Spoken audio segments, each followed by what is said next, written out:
recommend reporting. So moved. All yeas? Oh, yes. Yes. Okay, the next bill on the docket is Senator Bell's, and they just happen to see you here, so go ahead. How you doing, Mr. Chairman? 378. Senator Bell? This is a bill on computer trespass.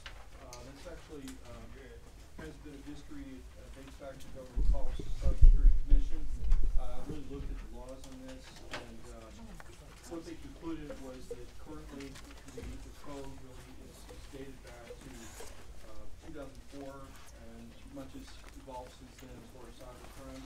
And currently the bar is malicious intent, which is a pretty high standard. We've had a hard time bringing cases to court because of that high bar. And what this does is basically just lower it to a point where we can look at other types of bad activity, which we define as intentionally deceptive means without authority. And I'll tell you, for me, this is kind of personal. My next door neighbor had an instance, and I found a couple of these are pretty common, where people have gotten online and gotten pictures of his family from Facebook or other social media, and they tried to use that to extract money from them. And they've had a hard time, frankly, going to court and prosecuting because the bar is so high. And I think this would be a way of basically, unfortunately, people with good technology do bad things and addressing that. So MVPC has helped me craft this. I think they've got somebody here to speak to it. Troy was supposed to be here if he's here. There he is. I'm here. But I'll be happy to answer your questions from my hand. Okay. What your intent is to lower the standard from malicious intent? Correct. Isn't that what this bill does? I mean, It does. No, it sets the standard for malicious intent. No, if you provide an alternative. The alternative. Okay. I've been around long enough, I think, that I have some historical perspective on this. And when, as I recall it, when the bill was originally enacted, or somewhere along the way, the committee's concern led to the inclusion or the requirement of a malicious intent. What the bill does is it still requires a showing of malicious intent, but it provides an alternative showing, and that is through intentionally deceptive means and without authority. Mr. Chair, I would just add to Steve's historical perspective that this bill was before this committee in 2018. Senator Mason had a similar bill passed out of this committee 15-0 and passed the Senate 39-0, and this bill is the exact same form as passed out of that. It's an identical form to the 2018 version. Mr. Chairman, I'm gonna move to report, but just so we're all clear, it's unlawful for any person with malicious intent or through intentionally deceptive means. So you don't have to have malicious intent if you have deceptive means. That's correct. But it has to be malicious intent to be a felony, is that right?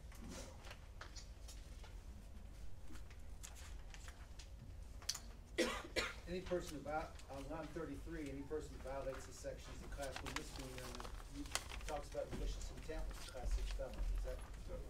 This one that's, Okay. Mr. Chairman, in section B, it says, if any person violates section A8 without, Which malicious oh, intent? it says so, but.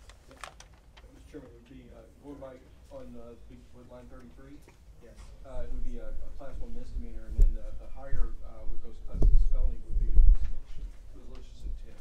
But so it gives them this would give them an intermediate, the intentionally deceptive. It seems to me if it lowers the standard and creates more felonies, it would probably be one of those bills that have to go to finance. But Well, Mr. this Chairman, way, it doesn't include felony. It would be misdemeanor. am I not reading that right? It does not appear to create a new felony. Okay, Senator Dubin, you moved to report. I would just point out that Senate Bill 844 is identical to this as well, which is Senator Mason's bill. Okay, well, I don't wanna. I would move, or I would look for a motion to So moved. incorporate 844 into 378, make you and Senator Mason chief co-papers, and then report. Second. Okay, there's a motion and a second to incorporate, report, all, everybody, any noes?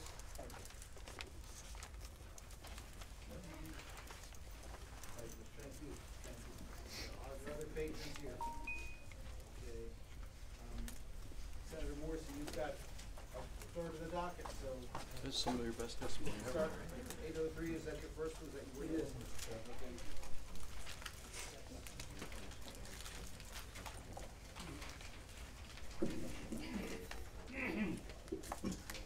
Chair, 803, which the chair is also co-patron of, is a bill that will prohibit the compensation board when trying to determine staffing levels for Commonwealth Attorney's Office from considering the number of convictions or the number of charges. In other words, we don't want to incentivize the Commonwealth Attorney's Office to charge more specific crimes in order to get more funding. And we And the concern, at least the reason why I'm co-patron this, is localities that lose population, but the indictments, they charge 18 indictments perhaps, and so they gain Commonwealth's attorneys. Right. They gain positions. as my grandmother would say, spot on. Because they came to realize in some of these jurisdictions, if I charge those 18 indictments, that is going to allow me later on to get more staffing. With that said, I've spoken with the Virginia Association of Commonwealth Attorneys. They came to my office and they actually have a VACA Staffing Standard Committee. And they're studying this issue right now. When we spoke twice in my office, I think it was Colin Stolley, and I don't know if he's here. But we agreed that the VACA Staffing Standard Committee is going to reformulate their staffing standards, and we're going to revisit in a year. So my two things, I'd like to pass this by for 1 year. Carry over that for a year. Yes, sir. And I drafted a letter for the chairman. It's just my draft that you can send to them, just memorializing my conversation with Colin Stolley. Okay, so the motion then is to carry over, and have the chairman write a letter to the Commonwealth Attorneys Association. Is there a second? Second. Okay, all in favor say aye. Aye. Okay, your next bill is 805. 805. This is a bill, the short version, that sets grades for robbery. Right now, robbery, irrespective of the force or the nature of the violence used, whether a gun was used, etc., has a range of 5 to life. That's simply the law. The gist of my legislation is contained in lines 17 through 29, and it sets gradations. The first degree robbery is this: robbery by causing serious bodily harm or injury to the victim, and that's robbery in the first degree. And that's the penalty of 5 to life, which is the current. Then there's second degree robbery, which is a maximum term of 20 years, and that's robbery by displaying a firearm in a threatening manner. And I might add, normally with these charges, there's a concomitant offense of use of a firearm in the commission of a felony. So there is a third degree robbery. It would be punished as a class 5 felony, and that's robbery using physical force but not resulting in serious bodily injury. And then it goes all the way down to 4th degree, which is a class 6 felony. And a couple of things that are interesting in the, if you notice in the impact of proposed legislation, the median prison sentences in recent robbery cases are within the reduced statutory maximum proposed. I don't think I need to say much more than that. It just brings greater clarity to crimes. I mean, we do gradations all the time. We do it in DUIs. We do it in a number of offenses, and I would be happy to answer any questions that the Okay, are committee there has. questions for Senator Mills? Mr. Chairman, Senator Dewey. tell me what the new language in B does. And what is the letter? In subsection, we have an A and you added in a B. Yes.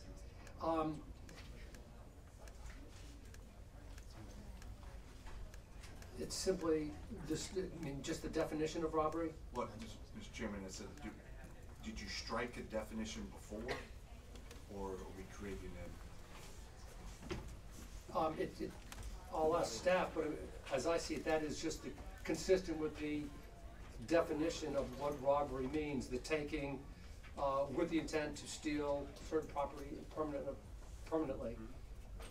Mr. Chair, it does create the definition of robbery. The definition of robbery was not previously in the statute, but the definition of robbery seems to track the common law meaning of what robbery is. Any explanation why we didn't have the definition historically? Mr. Chairman, Senator McDougal, again, it's common law, there's a lot of common law, it's the larceny is a common law crime, we would define that the case law defines it, but the statute just refers to the common law, short phrase, robbery. And just for a little editorial note, and not, some folks might not know, common law, we got the name common law because it was the law that was passed down from one generation in England to another when they did it orally. And that common law that was transferred to other countries in the world. That's why we got the name common law. Mr. Chairman, the other question I have is, Mr. Morrissey, what was your thought process of saying if you used a firearm in a threatening manner, that would not be a first degree penalty, it'd be a second degree?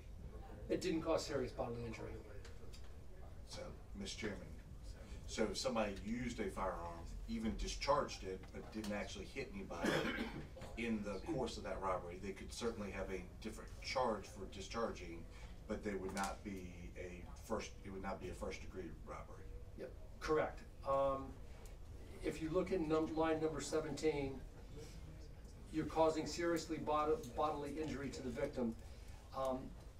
The second one, you're displaying it in a threatening manner.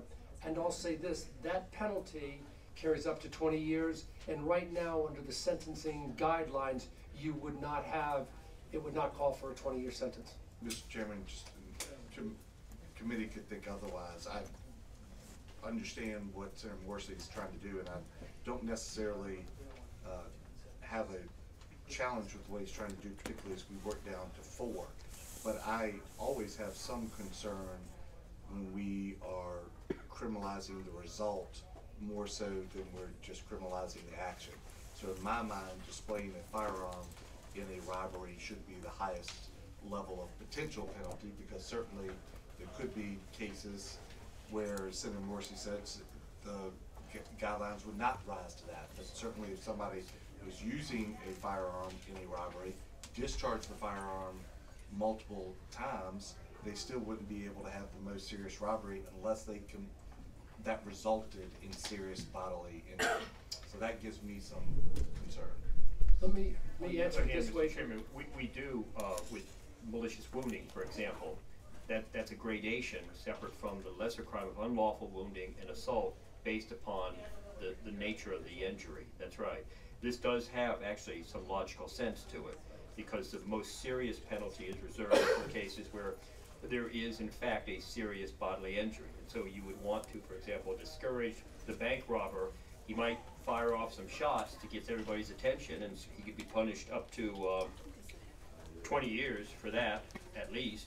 But we want him, we don't want him crossing the line and shooting somebody or wounding them to further make his point. This does make a certain amount of sense. Mr. Chairman, I hear what Mr. Benjamin says, but if that same person shoots it, the ceiling tile breaks off and cuts the person's arm, then they're could be guilty of the first degree. That's correct. If that ceiling tile does not break, it goes into a different type of ceiling and lodges there, then it's not. So just for me personally, using a weapon in a robbery should be eligible for the most serious. I respect what Senator Morrissey is trying to do as we move down the list, but that one gives me real concern. Senator Stewart. Thank you, Mr. Chairman. And I agree. I understand and I appreciate what Senator Morrissey is doing with this in the degrees, and I agree with him. But by introducing a weapon into this scenario, you are creating a potentially much dangerous situation. And I don't think we should allow them to do that just because they don't end up using it. I agree with Senator McDougal. The potential for the harm and the bad result is there. I think they need to be punished for using this. Well, let me address that, Mr. Chairman. As you know, Senator, there would be almost certainly another charge here in the number 2 of using a firearm in the commission of a felony. That it would be almost universally a charge that would be filed along with this. With regard to what Mr. Benjamin said, the analogy would be malicious wounding. You have simple assault, malicious wounding, unlawful wounding. Now we have another gradation, aggravated malicious wounding. That's what it's meant to capture. And remember, you're still talking about, in the use of that firearm, a 20-year sentence. And I can tell you with certitude that right now, if you did that crime with a firearm, the sentencing guidelines would be well below 20 years. I want to ask Mr.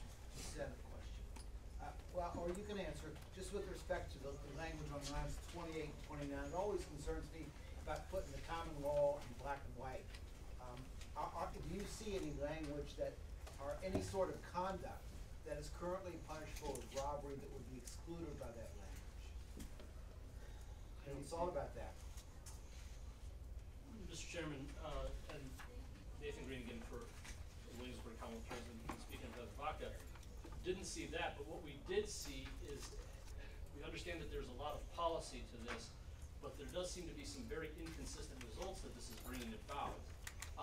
Under this law, if you threaten somebody or rob them, but there was no actual violence, it would get down to a Class 5 and ultimately a Class 6 felony.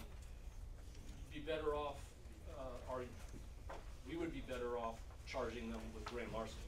That would get it back up, and that may be a different, but right now, larceny would be punished much more stringently than would robbery. Say paragraphs 3 or 4 is what you're talking about. Yes, yes. And the comment was made that if you commit a robbery with a gun, but no one is hurt, that you would get the additional charge of the use of a firearm. Well, that's 3 years. There's not a range of punishment for use of a firearm. It is a 3-year sentence. So we're going from 20 to 23. That is still greatly different than life. Those inconsistencies, again, if it's the appetite of the General Assembly to create this policy of gradation for robbery, that is your pleasure, but there are some inconsistencies that would be created. Let me ask a question, and this might not be where Senator Morrissey ultimately wants to go, but if 2 and 1 were combined, so the firearm was in the first degree, and then 3 and 4 were combined, but the maximum term was 20 years, which it is for grand larceny, would that ease your concerns with the? I think it would make it much more consistent with existing law, and it would make it much more consistent with how we are punishing larceny when there isn't. Mr. Chairman, I don't know that that's where Senator Morrissey would go, but that would certainly ease some of my concerns, because I respect what he's trying to do. He's trying to say an action that is not as dangerous just because it's from the person stealing a backpack or something is robbery versus stealing that same backpack if it's laying on the ground beside the person instead of being held in their hand. So, Mr. Chairman, let me add a little bit yet more historical perspective on this. What Nate suggests makes sense at first blush. It doesn't make sense to have a robbery that has a lower penalty than grand larceny. But the real problem here might not be that. The real problem might be that we have such a wide range for grand larceny. You know, the stealing of anything worth now over $500 could get all the way up to 20 years. I mean, that's a huge range, and suggests perhaps that the crime of larceny should also be subject to different grades. And by historical perspective, I mean to add this. Probably 15 years ago, the Crime Commission put together a staff effort of over a year's duration to try and simplify the criminal code. And the idea that everybody got behind at the time in this work group was gradations, just like this. Instead of these vast ranges of 5 to life for robbery that took into consideration exactly what Senator Morrissey is doing here. Ultimately, it failed because there were too many concerns voiced, too many folks were concerned that they would be perceived as decriminalizing things. Then there were political sensitivities. This approach does make sense. How you do it is a matter of policy, but I for what it's worth. Well, first of all, I want to thank the Senator McDougal for the suggestions and the comments from VACA, but I'm happy with this bill. There's a lot of folks who were consulted about it, and I think maybe next year I'll come back with my larceny gradation bill. But right now, we're going in an order that I think is logical, and the fact that somebody could get up to 20 years for a larceny is another matter to be taken up in another bill. So I'm. Are there people in the audience who would like to speak for or against this bill? Yes, sir, come on up, tell us who you are and where you're from. Please be as succinct as possible. How are you doing, Senators? My name is Oludare Ogunde. I'm president of a non-profit here called Project Give Back to Community. And I want to speak in support of the bill, but I would particularly like to address Senator McDougal's concern. I happen to have had the opportunity to live with so many convicted robbers, right? And one of the things that we do in the Commonwealth of Virginia that I think we should correct is that our punishment does not encourage the saving of lives. So I'm gonna give you a scenario, hypothetical situation. I go somewhere, I want to rob somebody, and I pull out a gun. And when I point the gun at the person, I'm committing a robbery when I take stuff from him. Now the question is this: will I save that life and leave him alone and walk away? Or should I shoot him and kill him? Right? If I kill that man will not be able to testify against me. I will have robbed him. Nobody would know what I did to him. And if I were arrested, I'd get first-degree murder or second-degree murder, which will carry about 20 years, I think, second-degree murder, right? But if I let that man leave and rob him and walk away, and I'm arrested, I'll be arrested for robbery, and I'll be facing life sentence. Good point. Amen. See? Yeah, point. So now, what happens? You're encouraging me to kill that man, because the punishment I will get for killing him Very good. will be shorter than the punishment for saving that life. So we have to have this gradation. We have to be very careful that even though we want to punish people, we must give precedence to life, saving life in our punishment. So that when you go in there, you want to rob a bank, you want to know your mind, you pull out this gun, you're going to get 20 years. But if you take a life, it's going to be more. Thank you. Thank you very much. Is there anybody else? Okay, the bill's before the committee. What's your pleasure, or the subcommittee? What's your pleasure? Move the report. Is there a second? second. We've got a motion and a second to report the bill, and I don't think this is gonna have to go to finance at all then. We just report it. I can give you the impact of proposed legislation, but it's not, gist of it is it's not likely to increase the, So you didn't put it in a $50,000 budget? no, I did not. Okay, well, we've got a motion and a second to report. All in favor, say aye. Aye. Aye. Opposed? No. Okay, Surabel votes aye. May I call the roll? We can do that in committee. Senator Sasslaw? No. Senator McDougal? No. Senator Stewart? No. Senator Stanley? Yes. Senator Survell? Yes. Senator Morrissey? Yes. And Mr. Chairman? Yes. Mr. 4 to Chairman, 3. Mr. Chairman, question for Senator Morrissey. Staff had considered substitute language in line 26 that could be done at committee if you wish, instead of by using threat or intimidation. Our thought was by any other means. It's acceptable, and I have no objection, Mr. Chair, taking that up in full committee. Yeah, you want it? Senator Edwards is here, has one bill. Sure.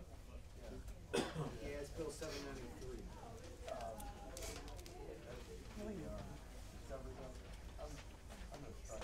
You're gonna strike the bill? No, it's not 793, I'm sorry. 775. Second. Okay. Senate Bill 775, the patrons move to strike, and for the second, all in favor say aye. Aye. apologize, Senator Edwards, you have one more bill, Senate Bill 91. You wanna do that?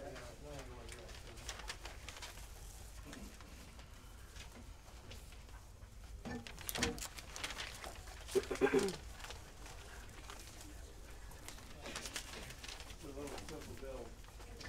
It's basically, Senate Bill 91, deletes the provision in the code that sets up that you not be eligible for parole for 85 time. Does away with no parole bill that was passed in 1995. It does not work. Can I ask you a question? When we instituted that, when I was here, our recidivism rate was 67%, which was a national average. Governor McAuliffe, on numerous occasions, quoted we were now down to 22% and lowest in America. Why do you wanna change it? Because it's not working. What's If it's happening- not working, No, it's not. the recidivism rate is falling almost 70%. Well, that's not necessarily for this reason. There are other reasons why they come. Well, if they don't get out of jail, they can't, they don't repeat the crime. That's a simplistic way to look at it. But the fact is, what's happening, there's several categories to look at. One, since you cannot be eligible for 85%, the people who request some kind of relief are filing a petition for conditional pardon with the governor's office. And the governor's office is overwhelmed. They can't handle it, and they're not getting the conditional pardon out either. And so it's expensive to the Commonwealth to handle. And besides, we have a parole board that is designed to deal with this issue. Just because you're eligible for parole doesn't mean you get it. But if we go back to the original idea of parole, then you have, or you should, the parole board can look at it in a more rational fashion. This includes violent felons? It would include anybody. But the parole board would have the authority to decide what to do. Just because you're eligible doesn't mean you get it. What's happening is, we have, in this country, 25% of the people that are locked up in the world are locked up in the United States of America. And we have 4.4% of the world population. We're way ahead of the rest of the world in terms of people locked up. Here's a statistic we'll look at it. Virginia, 779 people per 100,000 are in prison. In the United States of America, it's 10% less, 690 out of 100,000. But look at the rest of the world. They're way low for us. In China, they have 164 people are in prison out of 100,000. In Russia, 364. The European Union nation, on average, about 102 people that are in prison out of 100,000. Yet Virginia is 779. And the fact is, since 1980, the number of people who've been in prison is just about doubled since 1980.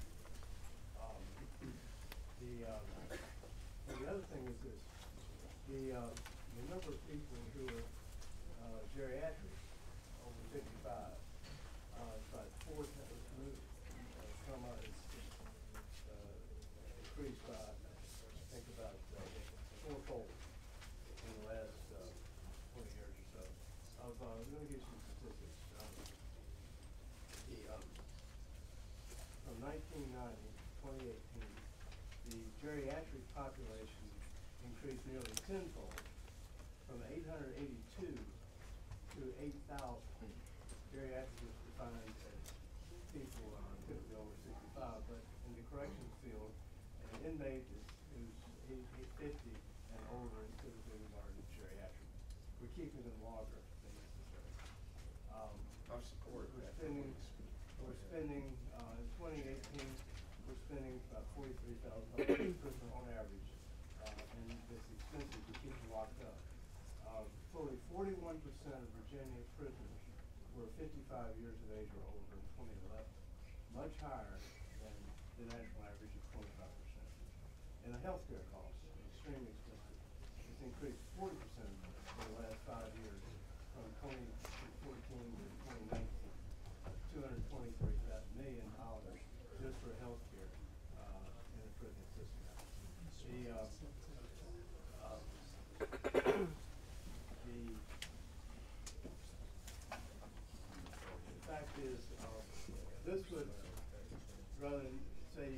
not being eligible for it, so 85% of the time, give the parole board the authority to decide what to do with regard to parole, and decide whether or not people are eligible for parole. The other thing is, most prisoners, most people who commit crime are younger.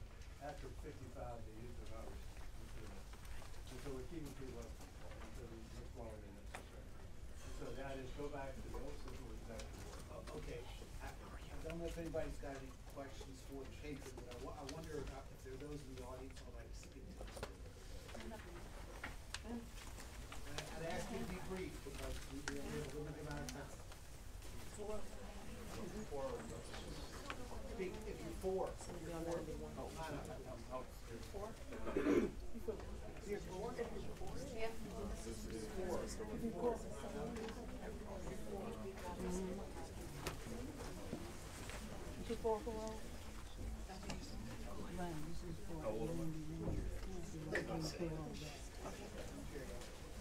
I'm not answering that question.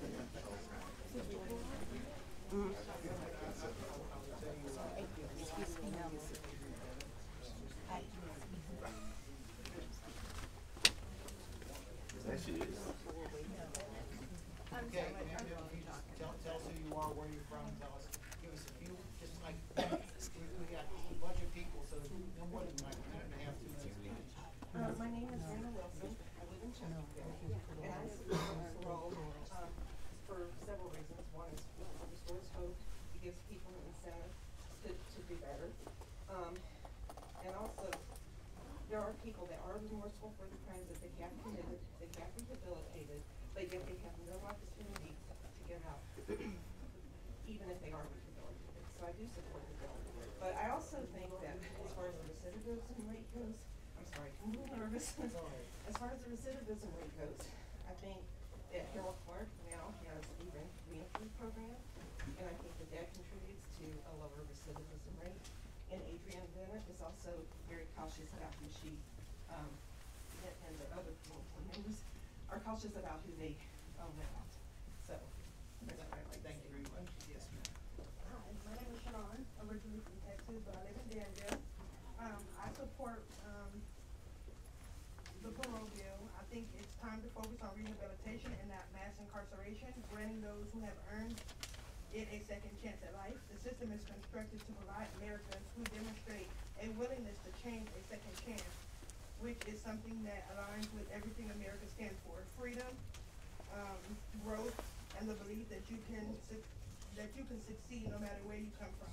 Knowing that there is a chance for parole can also incentivize inmates to behave better and accumulate useful skills while in prison for when they are released. Thank you.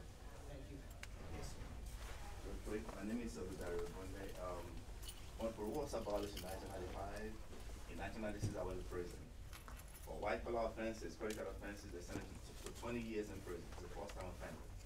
Alright, there was no hope, I did not work, I refused to do anything in prison, because I was expecting I was gonna do 85% of that time. Okay? And what changed everything was when the new director came, Harold Clark. And there was a re-entry and there were so many things to do. So it has nothing to do with the abolition of parole. Behind the walls, people that were doing 85%, they act up. They act up. So we need to do something about that. If you want, it's called the final corrections for a reason, to correct behavioral deficiency. If you want that to be the case, you need to incentivize doing good behind the walls. Thank you. Thank you. My name is Stephanie Berry, and I live in Prince William County. I am in support of the bill for parole. I believe for so long that we focus on the fear of just letting people out, and I think really the focus should be more on one of the 4 reasons why prison has been established, which is rehabilitation. And I think that if we do have things set in place that would establish opportunities for those who are incarcerated to earn their way out of prison, I think that would be a good thing to shed light on that and to grant those who deserve it a second chance at life. We've all done something. I'm not diminishing anything that has been done, but I think we are greater. We are greater than our worst mistake. And I think that it's just time to highlight that versus looking at it in fear and saying, we can't let these people out. We deserve a second chance at something. Thank you. Yes, ma'am. Good afternoon. My name is Kimberly Dyke Parsley. I wish long life upon you. I stand before you as an American Aborigine. I speak for men and women behind the walls. I would like you to support Senate Bill 91 because it is in support of redemption, as Donald J. Trump, President of the United States of America, spoke about in the Second Chance Act. It will also help address what the Pope spoke about in October of 2014, as well as just as recently as September 2019, that the life sentence is a hidden death penalty. This will cause others inside who are reaching an age, criminal menopause, to come out on this land and give back in a manner that only they can. I would like to also change that label that they have as felons to maybe be known as apostle instead of mass murderer, like Paul, David, Moses. For that, I ask you to support Senate Bill 91 with a yes. Thank you. My name is Shante Alexander. I'm from Brunswick County. I reside there for now.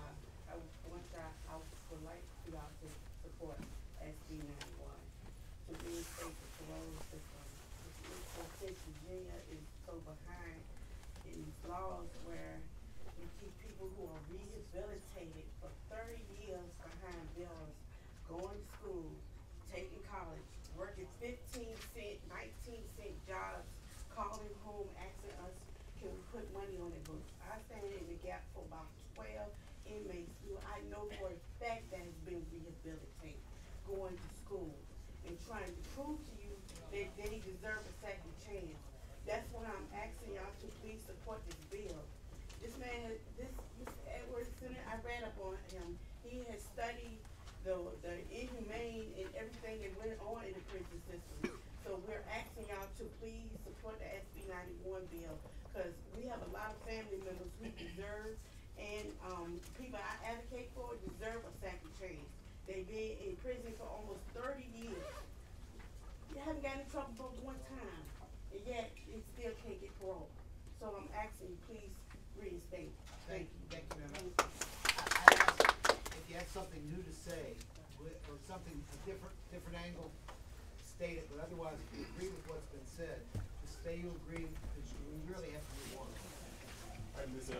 Chair, members of the subcommittee, my name is Kenneth Gilliam, Policy Director for New Virginia Majority, and we strongly support this bill. Hello, I'm Lauren Penn from Bassett, Virginia. I was going to read on behalf of Linda Brown of Chesapeake. We both support Senate Bill 91. Thank you. Good afternoon. My name is Christopher Rashad Green. I'm an organizer of the New Virginia Majority and a formerly incarcerated person of 15 years, and I strongly support this bill. My name is Philip Shaw. I live in Chesterfield County. It seems that the General Assembly is not shy about raising taxes or fees. One thing that we haven't looked at is by letting the parole people do their job and give parole to prisoners, we're gonna save a heck of a lot of money. And that's the main thing. We gotta, that's it. Thank you. Yeah. Good honor, my name is Mike Malak. I live in Wright County. I have sent emails to the honorable member, the committee, letting him know that there's about 10 reasons why we should support this bill. The one thing I want to speak with you just briefly, the Justice Department and Justice System have done a great job putting people behind bars. The statistics speak for itself. But the justice system that employs of mercy is no justice whatsoever. Please support this bill. Thank you. Hey, good evening, Senator.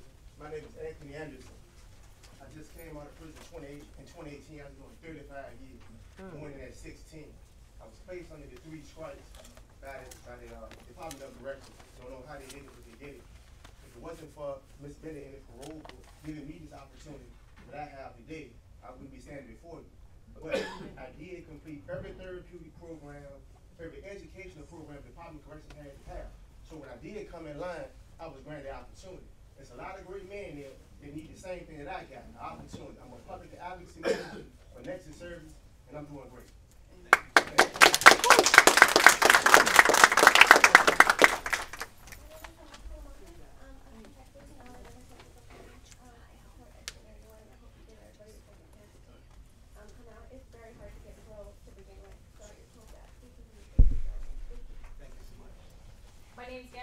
Coffey from Chesterfield, and I strongly support this bill and hope that y'all will too.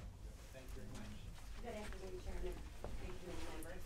My name is Frances Ross. I live in Virginia Beach. I agree with everyone before me what they said, but I just want to reiterate that we're not asking you to let them loose. We're not asking you to free them. We're asking you to give them hope and to give them a chance. Yes. By you approving this bill isn't going to let all these hardened criminals who want to kill each other in there out on the street. It's going to only allow for an opportunity for the people who are doing right, doing what they're supposed to do, to have a chance to get out. And the parole board is very strict on letting people out from what I've researched.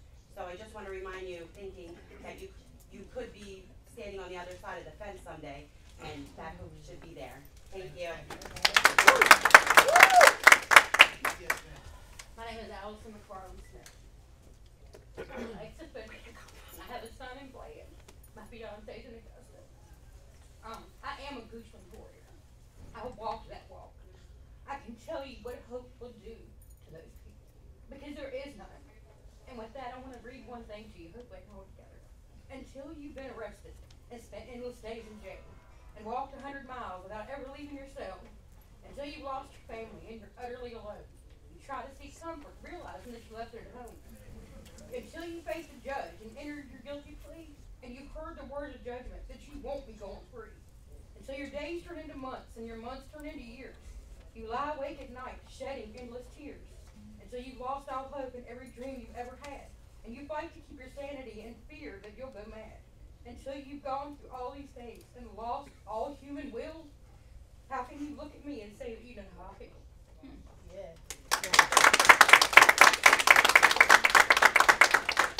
ma'am. Hi, good afternoon, everyone. My name is Teray May, and I speak on behalf of my husband, Marvin May. He has been incarcerated for the last 20 years, since the year of 2000, a week after his 20th birthday. And parole would definitely help my husband get home and allow him the opportunity. For the last 20 years, he has not been able to help his mom. I know if any one of you moms was able to call you right now, you would be running to make sure she had what she needed. And my husband wants the opportunity to be able to do that for his mom. And he also wants the opportunity to be able to be a father. Just like many of you are sitting at this table, you get to go home and hug your children and put your children on the school bus, or get to watch your kids graduate from high school, all because you're not remembered for what you did when you were in college, when you were 20. And I'm pretty sure a lot of you men made some big mistakes at the age 20. You can sit at this table and you are where you are in your careers, but you are not here because you never made a mistake in your life. And who wants to be remembered? And who wants to be faulted? And who wants to be the same man that they were when they were 20? Nobody. You are not the same man you were when you were 20. Thank you. Right. My husband wanted to be able to say that same thing. Okay. I'm nervous. And I know you gentlemen have heard plenty of stories. To be honest, some of you even look quite bored with our stories. But we thank you for taking the time out your day, because you could have been anywhere doing anything, in any meeting or any conference call, but you here. And we thank you. Thank you.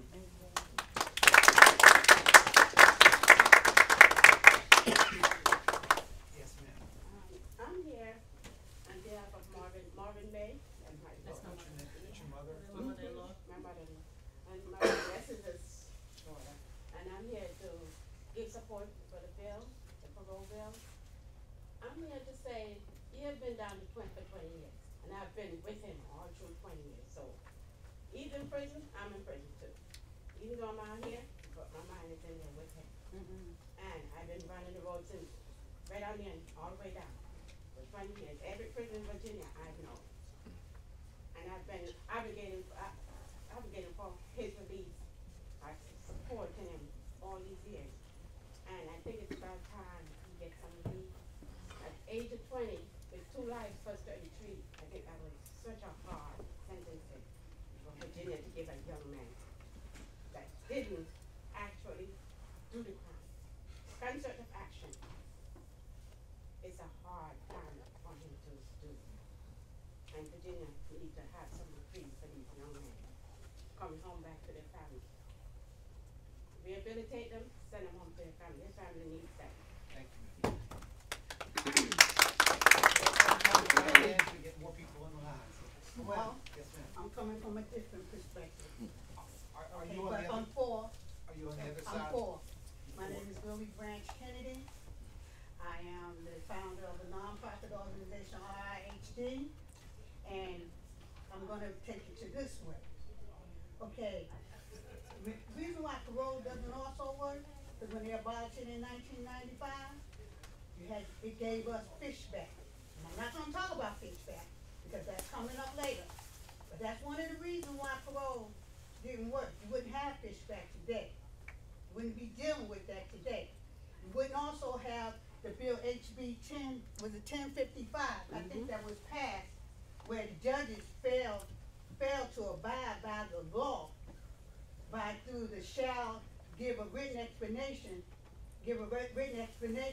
as to why a person received a sentence. So the bottom line is, if we deal with the sentencing problem as well, but we didn't. For 20 years since parole, there was little to none oversight. So with that, I know you want me to end it up and wrap it up because you're not really wanting to hear what I have to say. But if we deal with the sentencing. I wanna hear what you have to say, but there's just a lot of people, there's still, on the other Okay. side, we still have to hear from. All right, so again, if we start dealing with the sentencing on it, but we're past that time now. Now we have thousands that's sitting in prison with a wrong sentence, thousands, okay? What do we do about that? The only alternative around is to reinstate parole, to try to bring some sanity to the errors of not the prisoners, not their error, but the errors of the judicial system, the criminal justice system. So I just want to say that, and I bring that perspective. My name is Louis Branch Kennedy. Thank you. Thank you. Okay, are there people with another perspective? Mike? Mr. Chairman, members of the committee, my name is Mike Lucette. I'm the Executive Director of the Virginia Association of Criminal Attorneys, and I want to look at it from a different perspective, and that is from the victims of these crime. We've heard, and these people have a valid perspective as far as from the prisoner's perspective. But there's another perspective, and that is that of the victims. I've been a prosecutor for over 35 years. I remember the days of parole. I practiced for 10 years, and we were guessing, or we were members of the criminal justice system, we were guessing as to what the sentence should be and what the actual punishment was going to be. And when we abolished parole in 1995, we brought some truth into the sentencing. There are one of the problems with parole, abolition of parole, whatever it might be, is we in Virginia have never discussed and had an honest discussion as far as what is the role of our penal system supposed to be. Is it rehabilitation? And one of the witnesses here has talked about the 4 goals of the penal system. One is rehabilitation, one is retribution, one is deterrence. So I mean, there are a number of goals. And maybe we ought to have a sentencing function that recognizes what the judge or what the jury is trying to accomplish in that. But this bill, and Senator Morrissey has an identical bill as well, what they have a retroactive application. So they're going to go back 25 years. So during that 25 years, when we fashioned sentences, or the judge fashioned sentences, or whoever was doing this, or plea agreements, and we were telling victims of crimes that this is the sentence, this is what the sentence is going to be, and absent a geriatric parole provision, we said this is what these folks are going to be. Now we're going to go back 25 years and say, I'm sorry, it is not what it's going to be. And so, again, it's a different perspective. But not only does this have a retroactive application, and there are unintended consequences of that, but there's going to be a prospective application, there are going to be unintended consequences of that. Back in 1995, when we abolished parole, we had sentencing guidelines. We took our sentencing guidelines and we divided them by 5. So, for instance, possession with, and I can remember this well, possession with intent to distribute cocaine absent any aggravating factors, with midpoint was 5 years. When parole was abolished, all the guidelines were changed and divided by 5, so the midpoint became 1 year. What are we going to do prospectively with the sentencing guidelines? Are we going to say, oh, multiply by 5? Is that valid? We don't know it at this particular point in time. The sentencing guidelines are historically based, but we don't have 25 years of history to look at. So these are the sort of things that need to be looked at. So, bottom line is this, is that there are some provisions. I can think of one. It's a Senate resolution number 9 by Senator Marsden that says, let's study it. This isn't a big issue. This is a bigger issue that can be dealt with in 60 days. And this is something that needs a full and complete, as far as the unintended consequences of this particular act. And so it's our recommendation is that let's look at it over the period of time. Let's look at tying it to rehabilitation or ending recidivism. You would agree with me that truth in sentencing and the abolition of parole, even though they were connected and done basically at the same time, they aren't necessarily the same thing. You could still have a truth in sentencing and parole. Yes. Absolutely. I think, and it's been suggested that perhaps what we ought to do is look at the range. When we abolished parole in 1995, our range of punishment stayed the same. We didn't touch the range of punishments. So on the PWID, the possession with intent to distribute, it remained 5 to 40 years, even though we abolished parole. And maybe that is something else that we ought to be studying. Senator Edwards had a good point as far as the incarceration rate in the Western world compared to the United States. We are significantly higher. We get that. But this is something that is much bigger than just a 2-line bill that says, let's put parole back. Let's look at this from a 37,000-foot view, rather than just saying, let's just reinstitute parole and go with a retroactive application. Yes, ma'am.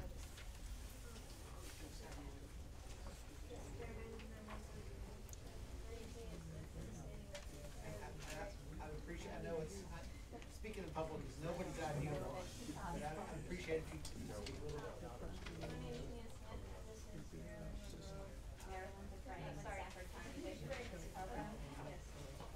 I'm here before you today in an effort to communicate what my life at peace and my peace of mind and hands. 6 years ago, Noah Walker came to my place of employment and waited for me until I got out of work and took casting. Took a knife, stabbed me 25 times, my face, my body. And it's only by the grace of God that I'm here. Whether to the doctors, EMTs.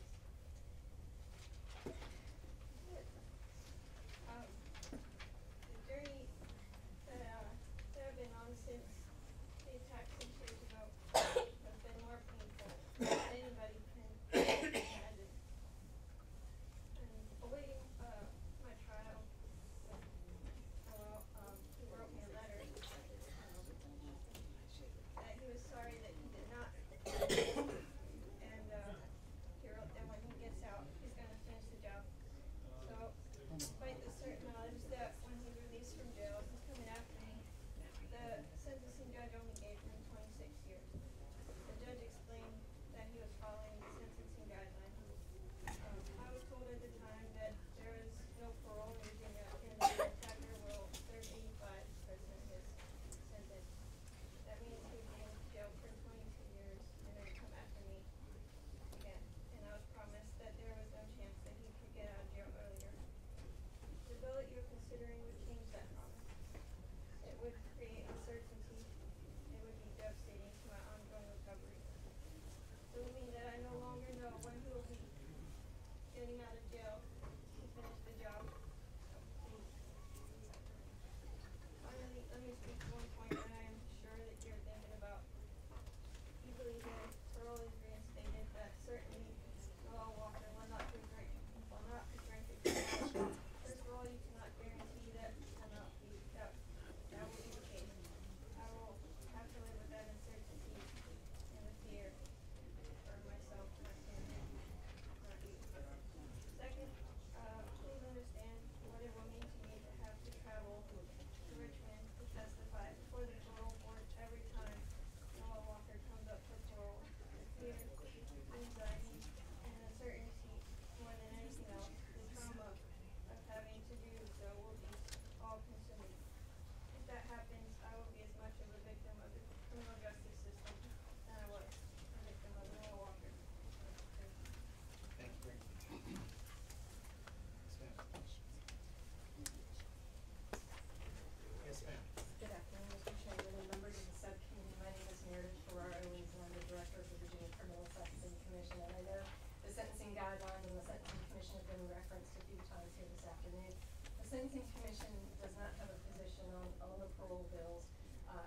I can provide some background information, provide some additional detail that was referenced by Mr. Doucette in terms of how the new sentencing guidelines were developed and how they're applied, if you have questions in that regard.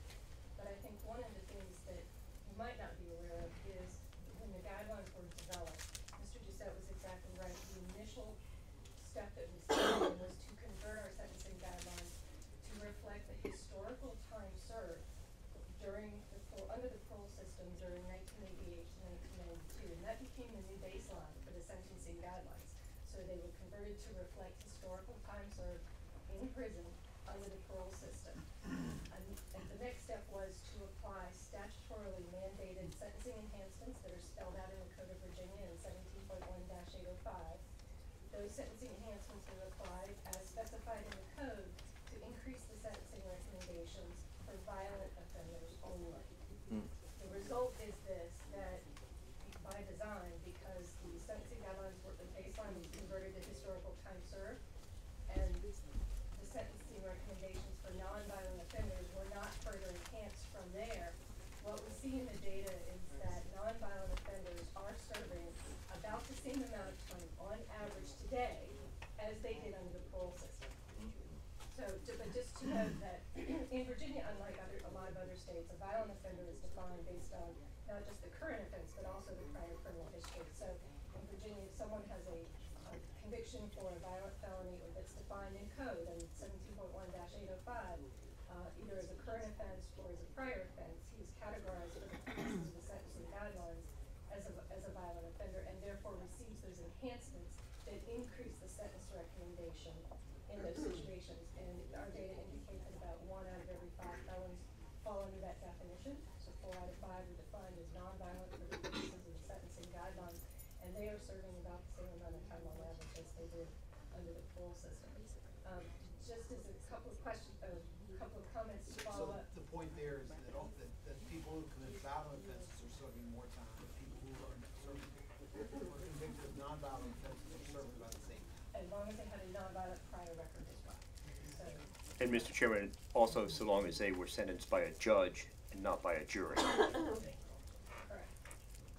But just a couple of other comments. One thing that's barely been touched upon is under this legislation, judges may begin to adjust their sentences, that is, inflate their sentences in anticipation of release by the parole board. And how they might do that is really unknown. As Mr. Doucette referenced prior to the abolition of parole, judges each had their own sort of individual algorithms or formulas in their head to try and anticipate what kind of sentence to give and just guess to what the parole board might do and how long that offender might serve. And what we found, typically they were pretty much all wrong in terms of their guesstimates. And we do think, based on the data that we have, that contributed to a lot to the disparity in sentencing patterns that we saw at that time, because judges were simply guessing. When I got out of law school, typically, I mean, and maybe I'm incorrect, but a 20-year sentence would equate to 3 years, 3 months, and 3 days. Is that about right? It depends on how many times they've been in prison. If they haven't been convicted before and they got 20 years from the jury, they'd serve 3 years, 3 months, and 3 days. They would have to satisfy 25% of the sentence given, and half of their good conduct credit would be applied to that to further bring forward their sole eligibility. Thank you so much. Senator Morrissey, you've got Senate Bill 809, which is identical to Senate Bill 9, and you've been dying to, I know you've got stuff to add. I'm going to keep it short and keep it brief, because I don't want to trespass on just something that's, first of all, I asked that SB 809 be rolled in to Senator Edwards. Okay, so there's got a motion and a second.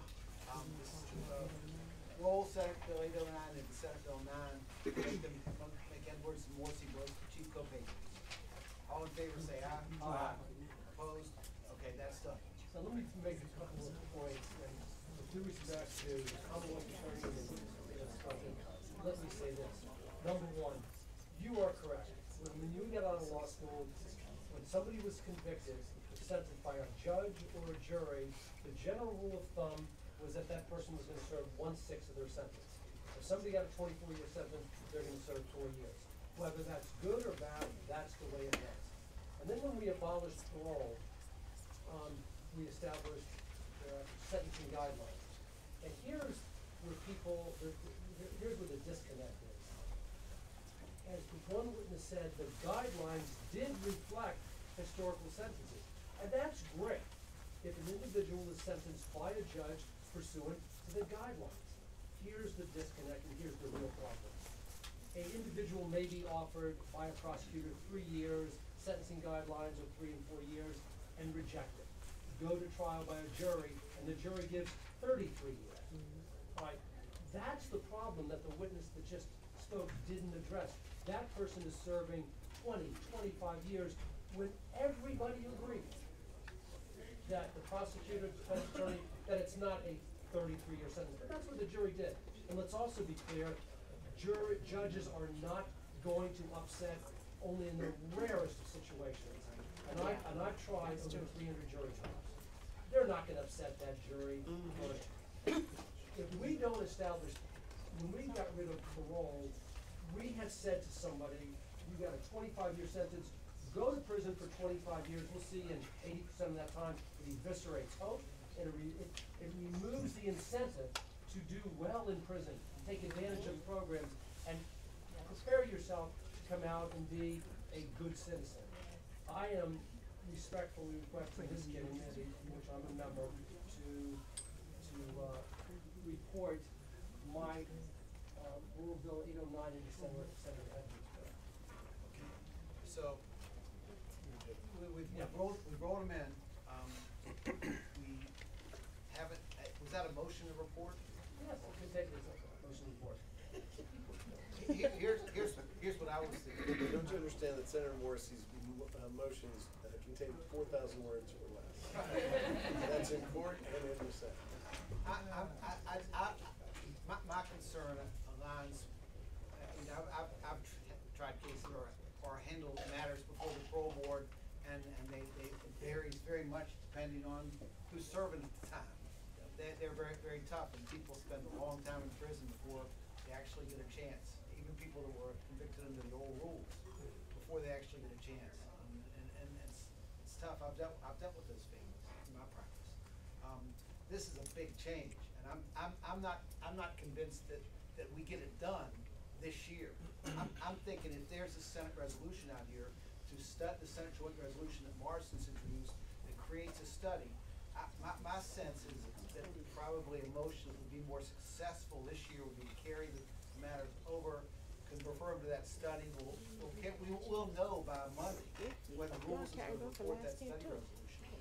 And what if you have a body to study parole and take a look at whether it makes, I think we're gonna have to vote on a consensus before we get this stuff. What do you think?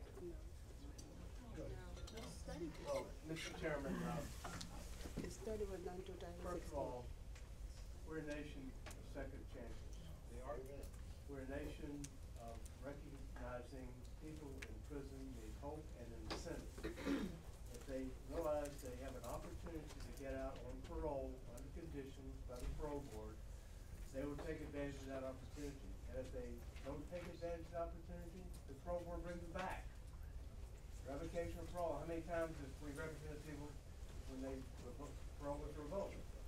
That's the best way to give people an opportunity to improve their lives. And by locking them up for 85% of the time, and especially when juries give sentences and judges don't reduce it, and it's way above the guidelines, and that happens a lot, then people, it's no hope for the prisoner, but also the families. People forget the families. Yes. That's a huge issue. Yes. All of us have represented people who've had families that are very upset. Absolutely we have. And we've also, the view represented by this young lady that spoke in the Commonwealth's attorney, there are people out there There's no question that about it. were victimized by crimes that kind of. Listen, there's no question about that. When I was a United States attorney, I fought hard to uphold the dangerous special offender statute of the federal government, and I had a guy named Gene Willett Gaylor who was given 4 times by the judge of what the guidelines would have been, because he was dangerous. And he's still locked up, I'm glad to say. He was a dangerous human being and a very evil person, and that happened. But then not everybody's that way, though.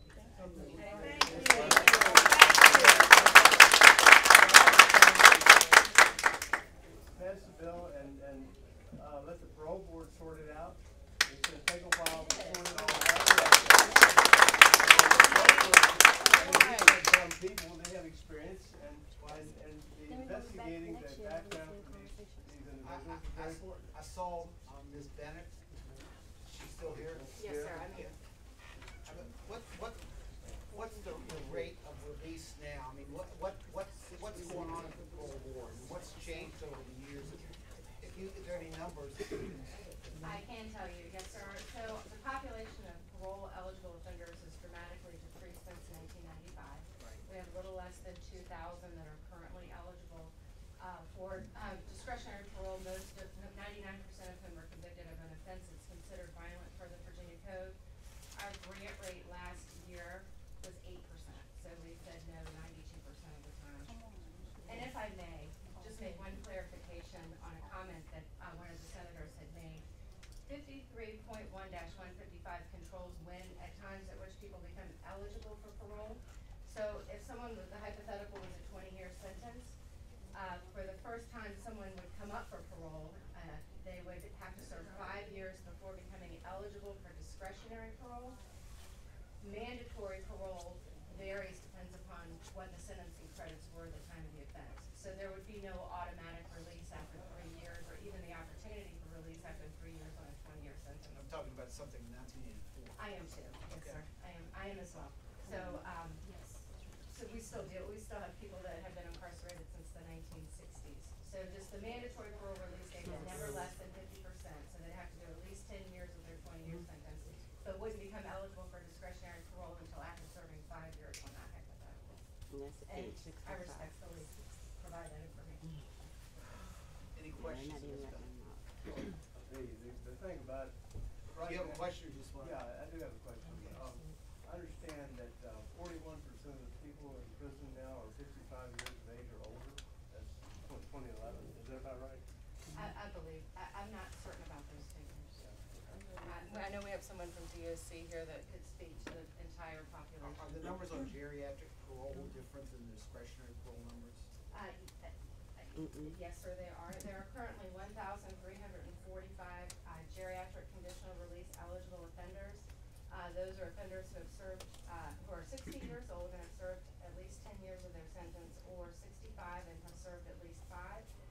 Of that 1,345 that are currently geriatric eligible, about 60% are also discretionary parole eligible, meaning they've been incarcerated for a very long time.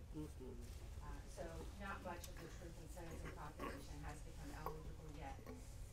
We are very strong on victim rights with the parole board, and I think anyone who's dealt with the parole board in terms of victims will know that. We do have a victim services unit that we're very proud of. Oftentimes, I think Mr. Doucette had talked about surprising the victims.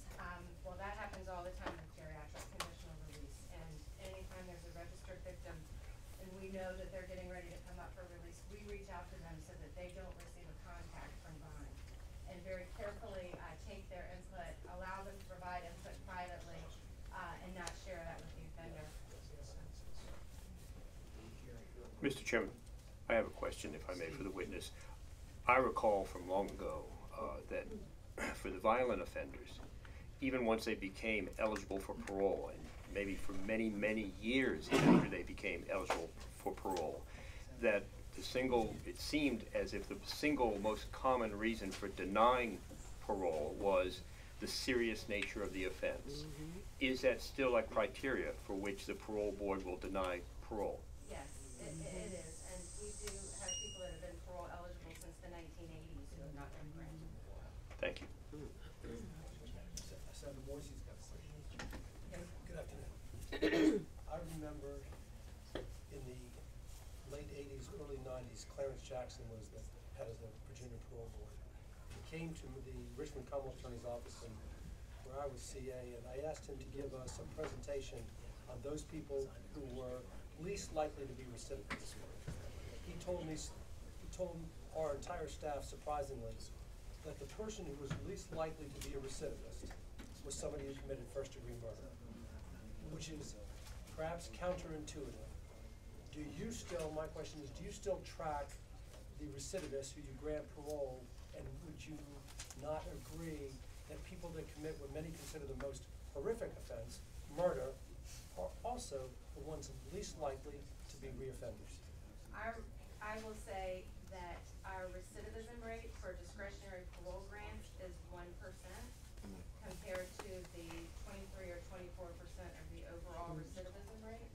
I can also say that in looking at cases where people have been recidivists that are parole eligible or geriatric eligible, the vast majority of the cases that I've looked at, the recidivism, they started out with a minor offense and then it became a more serious offense. Most of the people that we are releasing have committed very violent offenses and have demonstrated that they can be released safely into the community. One final comment to the committee, and then I'm gonna renew my motion. That last figure, and thank you, Yes, sir. is that we heard 1% recidivist rate, I think is the final chapter in this book. Mr. Chairman, what I would suggest is, this is not the final decision right here. We're simply, my bill has been moved, Senator Edwards, this is to report it to the full committee. After that, it's gotta go to the floor of the Senate, where we'll have a spirited debate, and then we're also gonna hear a House bill. Then there's gonna be contrary. There may come a time during that process where the Senate, a joint resolution to study it may be appropriate, but at this point, because I believe in second chances, because I believe in the value of redemption, I'm gonna renew my motion that our joint bill has been rolling together be reported to the full committee. Got a motion and a second. Is there anything else? Okay. Call the roll. Senator Sasslaw? No. No. Senator McDougal? No. Senator Stewart? No. Senator Stanley? No. Senator Serval? Yes. Senator Morrissey? Yes. Senator Mr. Chairman? Yes. So it's 4-4. So the bill fails to report. Just gonna report that as no recommendation. No No recommendation. It's reported as no recommendation. No recommendation. So you get a full shot. Okay, so Senator, that's the action we're gonna take on that bill. So, no report. No, or we're gonna report no recommendation. You go to the full committee. Go to the full committee. Well, not necessarily a report, Mr. Chairman, it's just that we as a subcommittee make a recommendation to the full committee, so the bill goes to the full committee with no. Yeah, that's right. The recommendation, we did not vote to report the bill. We didn't vote to carry the bill over. We didn't vote to PBI. So theoretically, we can have this discussion again Monday, or Wednesday of next week. But as I said, indicated earlier, you know, if Senator Morrison has a resolution before the Rules Committee on Friday morning, and if that passes, that very well could be a vehicle through which these bills could funnel in, you know, and funnel into and develop more arguments. Mr. Chairman, I think it would be appropriate to take my Senate Bill 821, which is parole for fishback defendants, now while we just had this discussion in the. Senator Stanley's got one he can be really quick. Okay. Okay,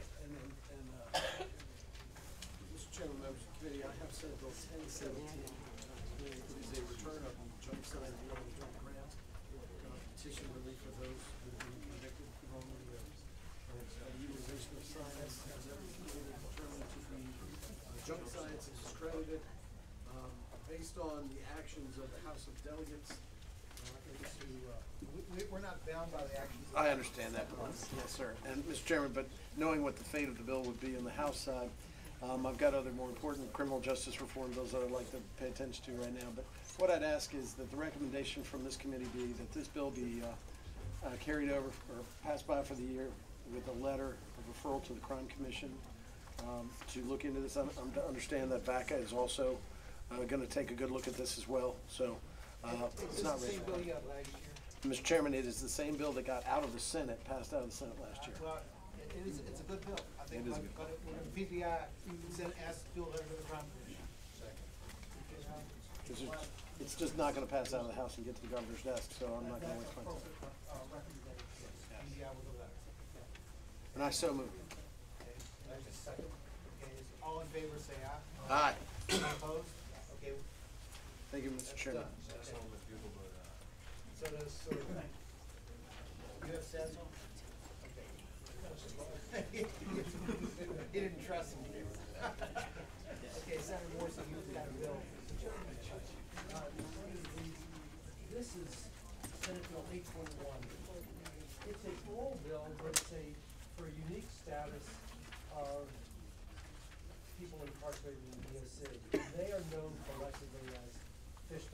they were the ones that were convicted after the abolition of parole, but there was no instruction to the jury that parole had been abolished, is that right? 100% accurate. Okay, and so this would make them eligible for parole. Correct. And you were exactly correct in your summary, and we have two other factors to it. Parole was abolished in 1995. Between 1995 and 2000, people that were tried before a jury, the judge refused to tell them that there was no longer parole in Virginia. Right. That went on for 5 years, and then in 2000, there was a major decision, Fishback versus Commonwealth, decided June 9th in 2000. And that said that, and the ruling by the Virginia Supreme Court is not telling a jury that parole has been abolished is wrong. Henceforth, in Virginia, in our circuit courts, a jury will be told there is no parole in Virginia. That's good, because that's really truth in sentencing. The flaw, though, was that it was not made retroactive between 1995 and 2000. And I believe there were as many as 300 Fishback defendants. Now, here's what's going on. People realize that those Fishback defendants have been done a disservice. Everybody agrees there. What we haven't agreed is what to do. And so far, the parole board has said, we're going. We're paying attention, I'm paying attention. I know you are. I know. So far, we're going to address it, but nothing has been done, and I think now it's time for us to address it. And what I'm asking in SB 821 is that that group of individuals known as Fishback defendants get immediate consideration for parole. Now, hasn't, I'd ask Charles, didn't Senator Morrison used to carry a bill like this? Senator McClellan carries a bill like this. Okay. The same bill? Okay, well, come on up. You've got, Bill 793. You're about to ask me something. no, both of you have the same one.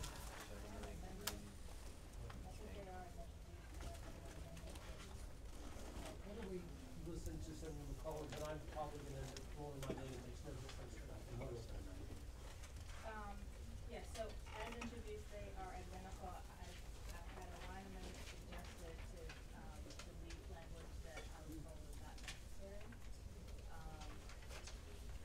On line 18, strike where the jury was not instructed on the abolition of parole in the Commonwealth.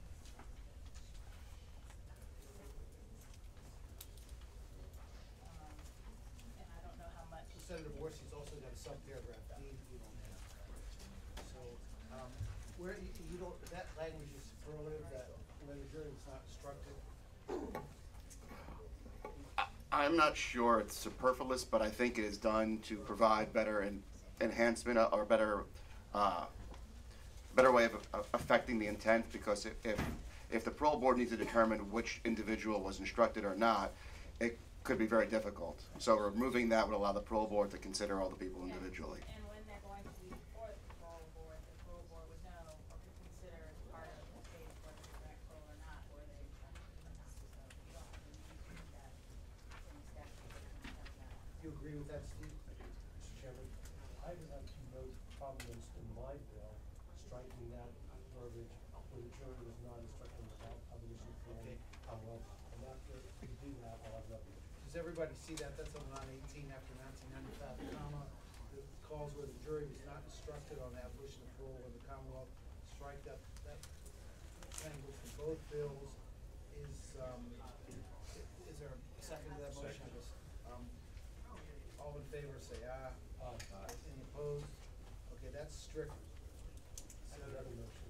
Okay, well, Just for bookkeeping purposes, I would move that my Senate Bill 821 be valid for benefit to Senator McCollum. No, there's still additional language on the bill.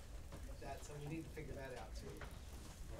Yeah, the language is any person entitled in subsection D for consideration parole should be given priority for consideration of parole over all other eligible persons. Such persons entitled in subsection D shall have a parole hearing no later than July 1 of next year. So,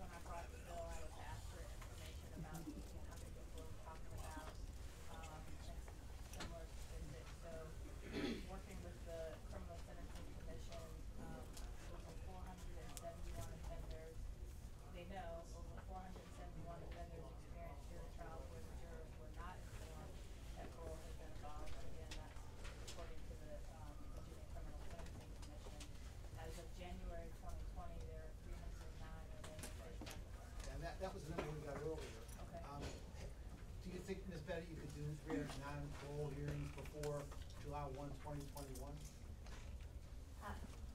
I believe so, and I know and I don't wanna belabor things, but and I appreciate the removal of the language with regard to the jury instructions. That will certainly expedite things, but we are going to have to look at each one of these cases individually. We do have the data from DOC, but we need to ensure that, for example, it wasn't a situation where someone ended up pleading guilty at the close of evidence and they were sentenced by a judge, as opposed to a jury, if we're able to identify those circumstances. There's also gonna be issues with when they become eligible if they're serving a truth in sentencing sentence along with the Fishback sentence. So each case is going to have to be individually evaluated to make that determination. And I do believe that we could accomplish that by 2021. And I will say that Fishback has been an issue that's been present for the parole board since I've been on the board since 2015, and we will prioritize it regardless of the language of the statute as quickly as we can. Okay, we want to keep that language in there. Some paragraph. But I don't know that it says 2021. It does. Oh, it does. Line 26, it says that, yes, ma'am. Okay, well, I believe we can do that. It says such persons entitled, the Fishback defendants shall have a parole hearing no later than July 1, 2021.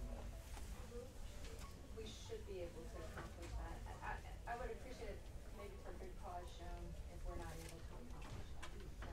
There may be folks that are not on that list that will petition the parole board and we'll identify them later. I'm the parole wonk, I'm sorry, I'm not trying to belabor things, but, Well, do you want to come up with maybe some language that a good cause shown there? good cause, unless good cause is shown by the parole board would be, Mr. Chair, I'd be willing to work with the parole board in developing some language to reflect the good cause standard. We could have that by the full committee. That's correct, Mr. Chair. I get sued all the time, so I appreciate it. Understand that. Yes, ma'am, Madam Deputy Secretary. Yes, J.K. Davenport, and administration support as well. Happy to provide any more background information if necessary. Are there, well, I think we understand from the people who testified on the last bill, what your views are on this bill. Is there anything that has, anybody else that has anything new to say? I just wanna say that, I'm here because my husband does happen to be one of the people that's covered by this law, so, or, that was, affected by the, Fishback, yes. So I'm definitely in support of this bill. Thank you. Yes. Mr. Chairman, Mike Doucette, Executive Director of Virginia Association of Criminal Attorneys, and as you heard in our last presentation, as far as a more thorough study of parole, we do support this bill. We maintain that the parole, as far as the reinstatement of parole, needs a further study, but as far as this limited bill, it's 309 folks who are affected by this particular decision. We do support this bill in the interest of fairness, correcting policy mistakes that were done before we passed it.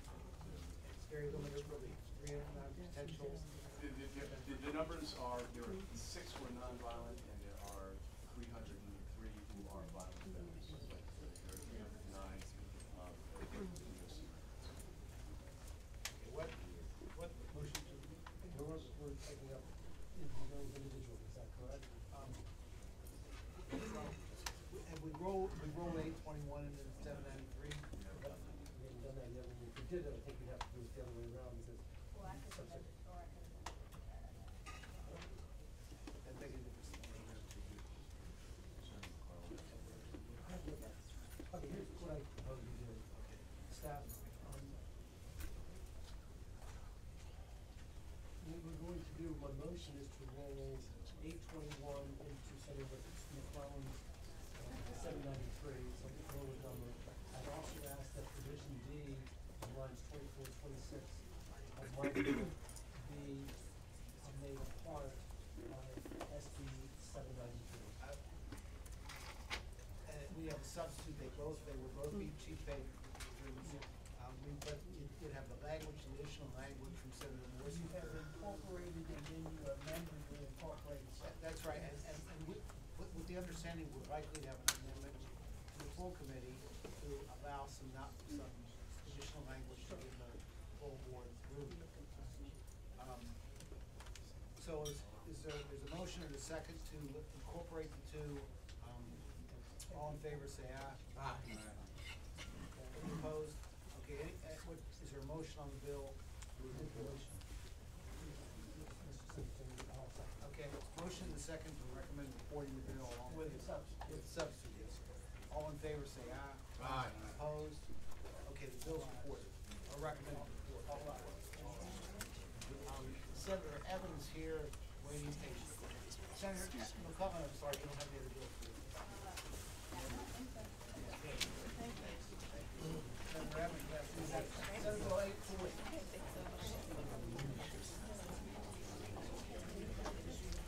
Thank you, Mr. Chairman. This is a performing insanity to me, and I have how much attorney is going to assist me, but I'd like to tell you about the situation. This is pretty much akin to what I didn't read this bill.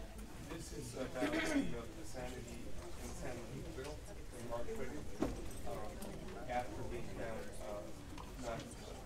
Well, let me just tell you, it requires that if someone who's been found not guilty by reason of insanity for a violent offense, not to be released from state custody until a second psychologist not employed by the state sign up on the release. It requires the court to only release an individual, unless they find clear and convincing evidence that they're not in threat of public safety.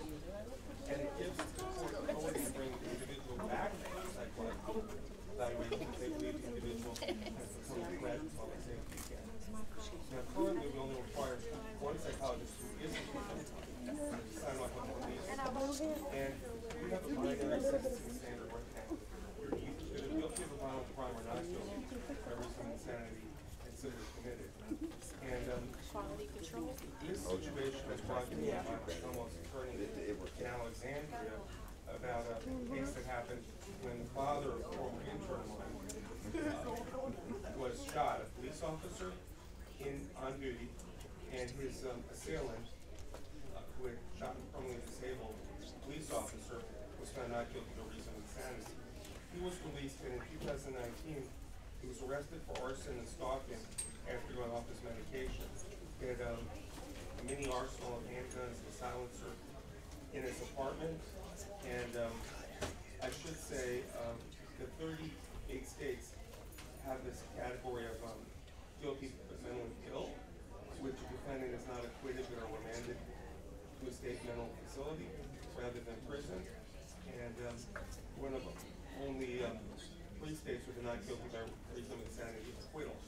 That means we do not have we don't have the ability to ensure individuals who commit a crime but are mentally ill are held for the duration of their sentence. So we have Nate Freeman, the Commonwealth's attorney from Williamsburg, here who can talk more about the language line by line. This is the first time he's really distinguished between violent and non-violent insanity, is that correct? I believe so, yes, sir. Excuse me, yes, Mr. Chairman.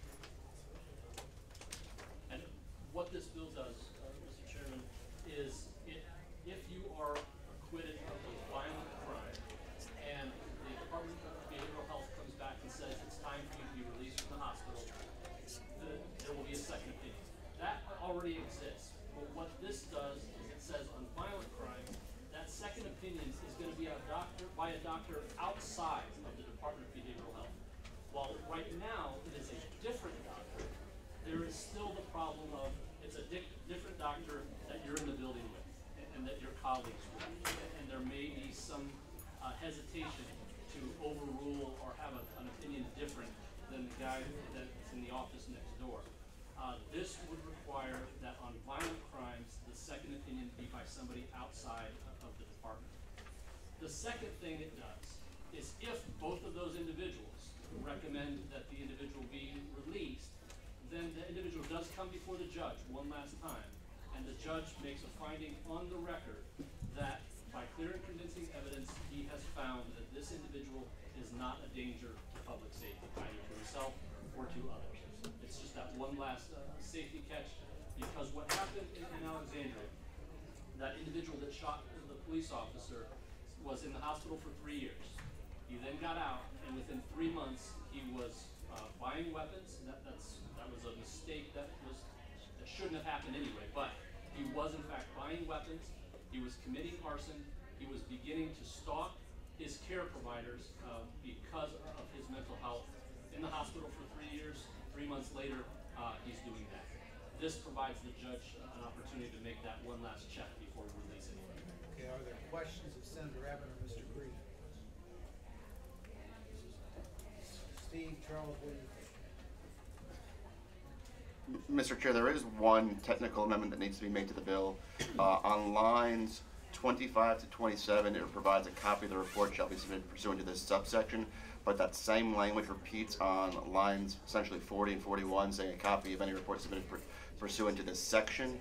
So the first report could be, that language can be stricken from the bill because it repeats again in that subsection E. So you were talking about existing language on lines 25, 26, and 27. That's correct. Striking that. Striking that. Is there a motion? Okay. Also- Motion and a second to make that amendment. All in favor, say aye. Aye. Okay. Also, Mr. Chairman, on line 23 in existing law, we use the word evaluations. The bill on line 39 uses the word examinations. I don't think a difference is intended, and so we would suggest amending examinations to evaluations. And that's on line 23. That's on line 39. It currently appears on line 23. Okay, so you're changing examinations. To evaluations. Okay. Is there a motion? Okay, second. Is there a second? Second. Okay, a motion and a second to make that amendment. All in favor, say aye. Any opposed?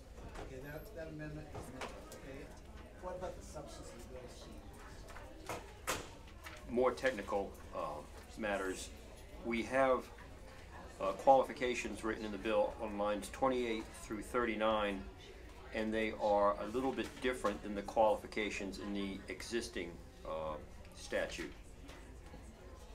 Yes, if you'll see, for example, on line 22, the requirement, the additional qualification is that the psychologist be skilled in the diagnosis, so on and so forth. And we do not have that in the new language. We just wanted to make the qualifications the same. Okay, so you would suggest after the word psychologist on line 30, insert language to the effect that one who is skilled in the diagnosis of mental illness and qualified by training and experience to perform forensic evaluations. Yes, Mr. Chairman. Okay. Do I hear a motion to add that language? A motion and a second to add that language on line 30 after the word psychologist. All in favor, say aye. Aye. Okay, any opposed? So that amendment is added. On line 40, Mr. Chairman, it provides for a copy of the report being sent to the attorney for the Commonwealth, but no requirement that a copy of the report be sent to the attorney for the acquittee. And so we were suggesting that where practicable, that requirement be added. That to the attorney for the Commonwealth and attorney for the... For the acquittee, the person who's acquitted. That makes sense, doesn't it? Yeah. Okay. So moved. Second. Okay, a motion and a second to send the lawyer for the defense copy. All in favor of that, say aye. Aye. Is there any privacy issues? Now, That's your lawyer. Just making sure. it seems to me if we're making a bunch of amendments, at the end of the day, we're gonna make substitute. Are there That's right. further technical? No, those are all the technical. Okay, what about the substance of the bill? That's way beyond my pay grade. But since you asked, it seems to make sense to me. One of the problems with the insanity defense, and the reason that it's so rarely successful, even where the person is demonstrably insane or fulfills the criteria, is that people are scared of someone who has that degree of mental illness. And this, I think, better assuages, or should assuage those who would be concerned about acquitting by reason of a mental illness, because it places additional safeguards in place. So, Mr. Chairman, I do think it is a good bill. Okay. Okay, so do I have a motion that we adopt the substitute for the bill? So moved. Okay, we got a motion and a second. So we adopt the substitute, all in favor, say aye. Aye. Okay, we've adopted the substitute. Is there a motion to report the substitute? So moved. Move to, I'm sorry, I apologize. Is there anybody here to speak to this?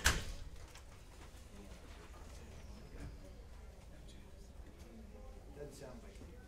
So we got a motion and a second to report. All in favor say aye. Aye. Any opposed? Okay, that bill is reported. Thank you, Senator. Thank you, Mr. Chairman. We have Like another this bill. committee a lot. Okay, the rest of the docket is Morrissey and Surville. So you wanna rise or you wanna?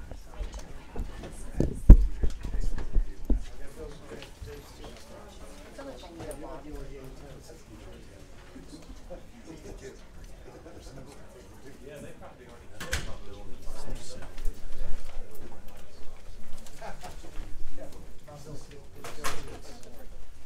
Okay, you've got 438, 440, 489, 625. Okay, so where do you want to start? Let's do 440 because we've all seen it. You want to go to the other side? I don't care what, just where you're coming. 440. Thank you, Mr. Chairman. Senate Bill 440 has to do with sexting. And I believe the bill that's in front of you is identical to legislation that Senator Stanley carried with my inputs about 2 years ago out of the Senate over to the House. But basically the bill is drafted, makes it a Class 2 misdemeanor for any minor who knowingly transmits, distributes, publishes, disseminates other minor electronic communication containing sexually explicit visual material or possesses. What the bill does is it says if anybody has more than 10, then that becomes a felony. The bill also has a deferral and dismissal program for doing 50 hours of community service and education if they have no prior offenses under this, and also makes clear where the venue of this is done. Mr. Chairman. Senator Stanley. If I only may add to this, I find it to be an incredible compliment that this is now the third bill that Senator Surville has carried that I've carried in the past, and I think it's just as good a bill as it was back then.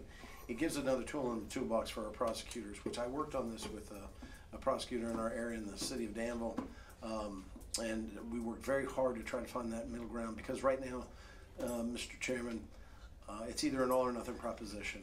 You're either going to charge them with an offense that, if convicted, will put them on the sex offense registry, or you're not going to charge them at all.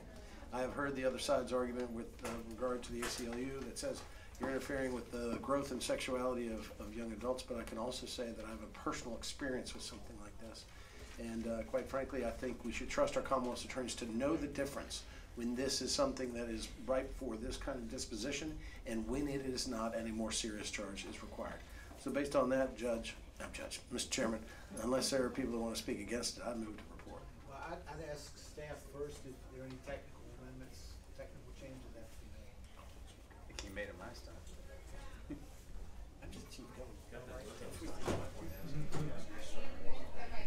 You have concerns about the bill? They are,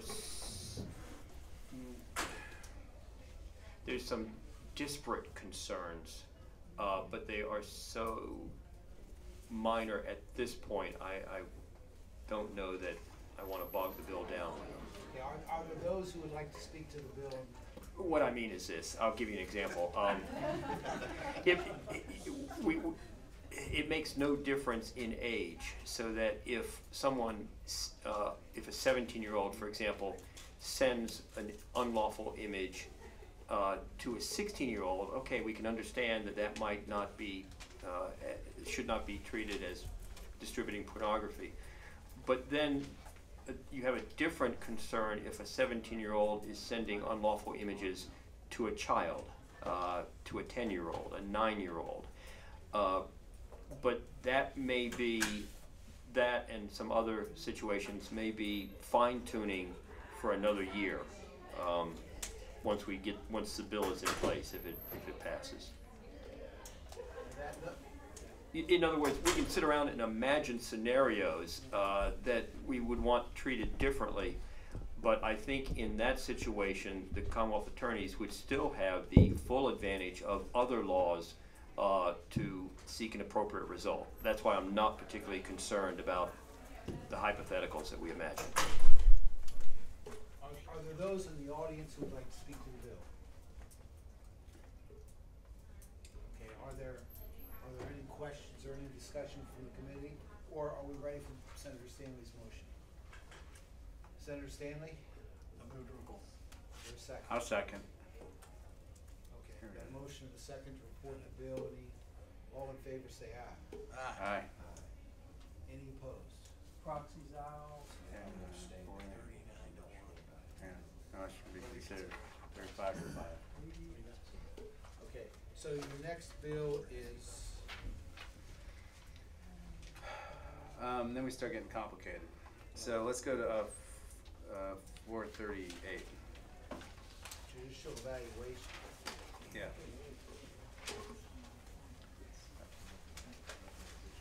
Oh, by the way, Mr. Haskins' wife, who's an excellent college attorney, was the one that helped me draft that bill that just got passed there. Let there be peace on earth and let it begin with Mr. Stanley and Mr. Serville. Okay. So here's Senate Bill 438. So I read the history of this last night, but I didn't take any notes. But it's contained in the sentencing manual. I think it was in the early 90s, the Sentencing Commission came up with, in an effort to try and reduce incarceration, came up with an algorithm for the sentencing guidelines where you would enter certain inputs and determine whether or not somebody should be eligible for a sentence other than incarceration. After some initial work with that over, I think, about 8 or 10 year period, they did further study on the outcomes and decided that there should be a bifurcated algorithm, one for drug and property offenses and a separate one, I think, for other crimes. And the algorithm was further refined. Notwithstanding the fact that we now have an algorithm which is supposedly work well in terms of recommending people for non-incarceration sentencing alternatives, the data, there was a UVA study that was done last year which showed that this data is still mostly being ignored by the majority of judges in the Commonwealth. So the judges are getting these recommendations that people ought to get a non-incarceration alternative, but they're still putting people in jail anyway.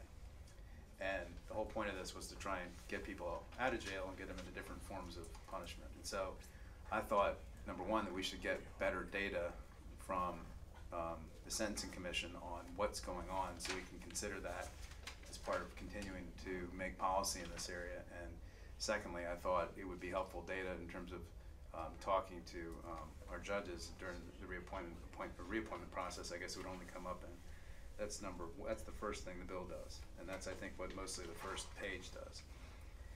The second thing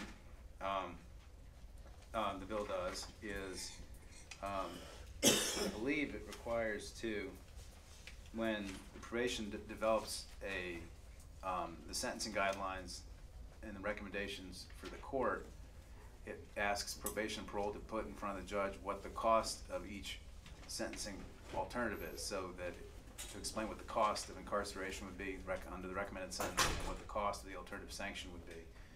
And it also requires the judge to make a finding about cost on sentencing, and for the Sentencing Commission also gather that data and aggregate it and provide it to us. And that's what the bill does.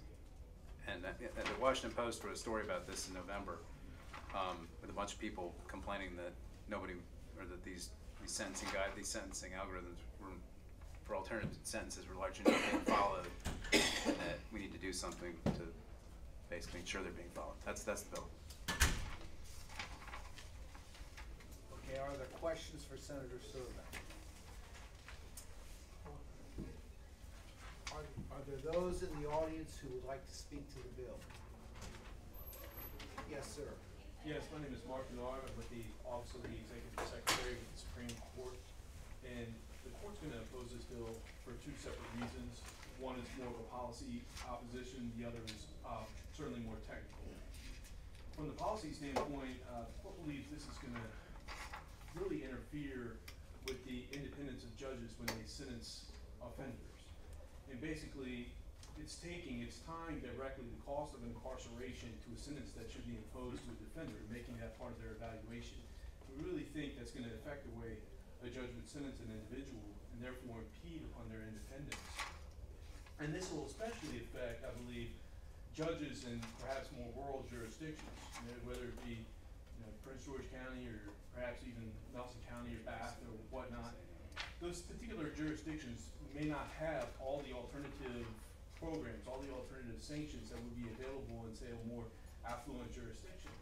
And so those judges are faced with really a catch-22 situation. You have a guideline range with the alternative box checked, but if they don't have a suitable alternative sanction to impose upon a particular defendant, they're stuck. They either stay within the guidelines and perhaps go below the guidelines and then have to give a reason for deviating from those guidelines. And so it could handicap those particular judges in more rural jurisdictions and affect their sentencing decisions.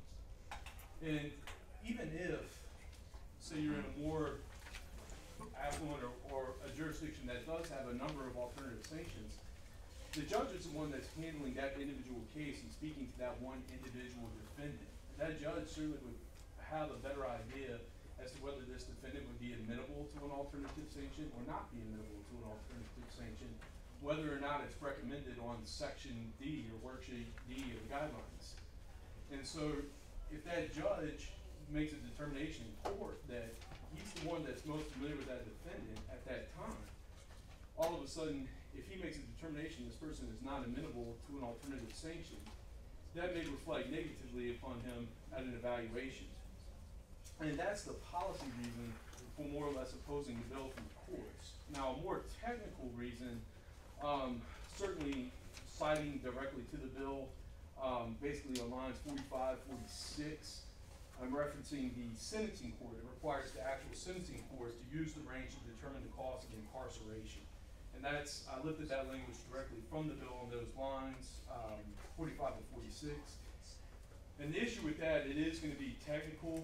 There just seems to be, off the top of my head, just too many variables involved in requiring the court to determine that cost. And what I mean by that is when a judge sentences somebody, whether it be for a year, 2 years, whatever case may be, that defendant may serve part of his time in the jail before he's transferred to DOC. Once he goes to DOC, DOC is going to have that data.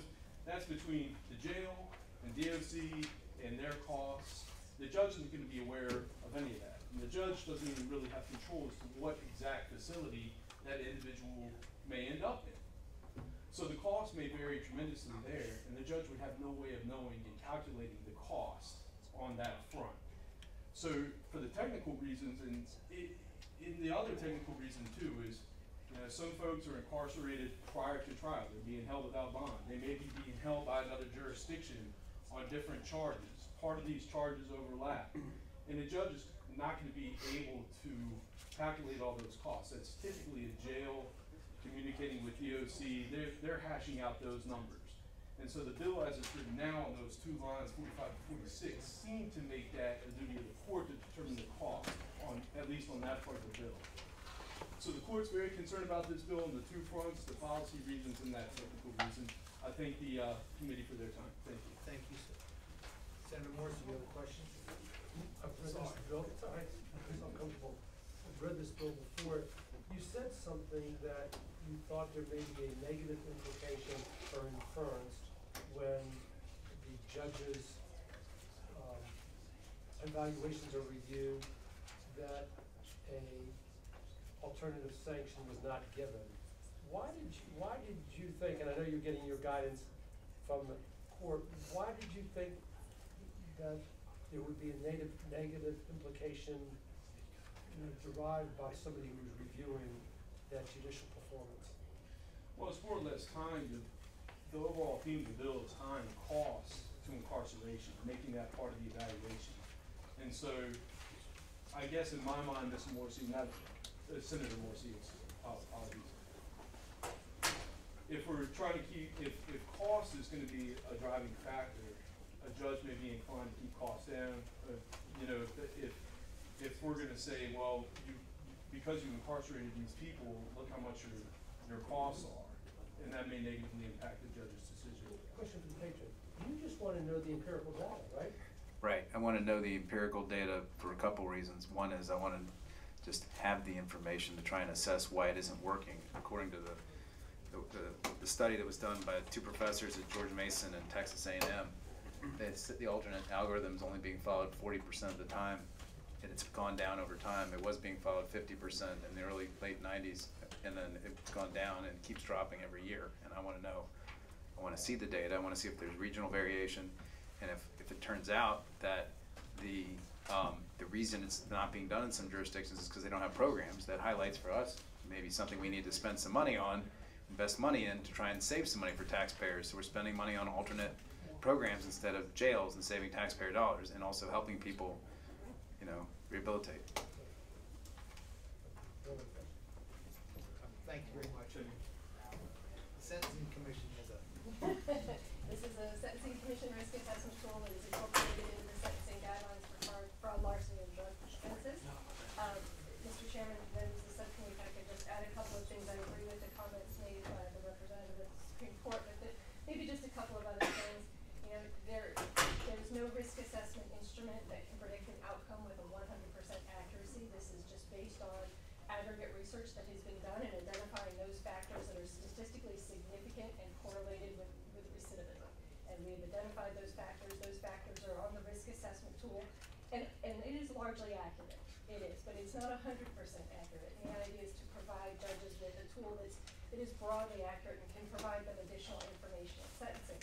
But judges may very well be aware of other unique circumstances about the case or the defendant's situation that would put them in a better position to figure out what the best sentence is for that individual, be it incarceration or an alternative. But one of the other things I wanted to point out is the role of plea agreements.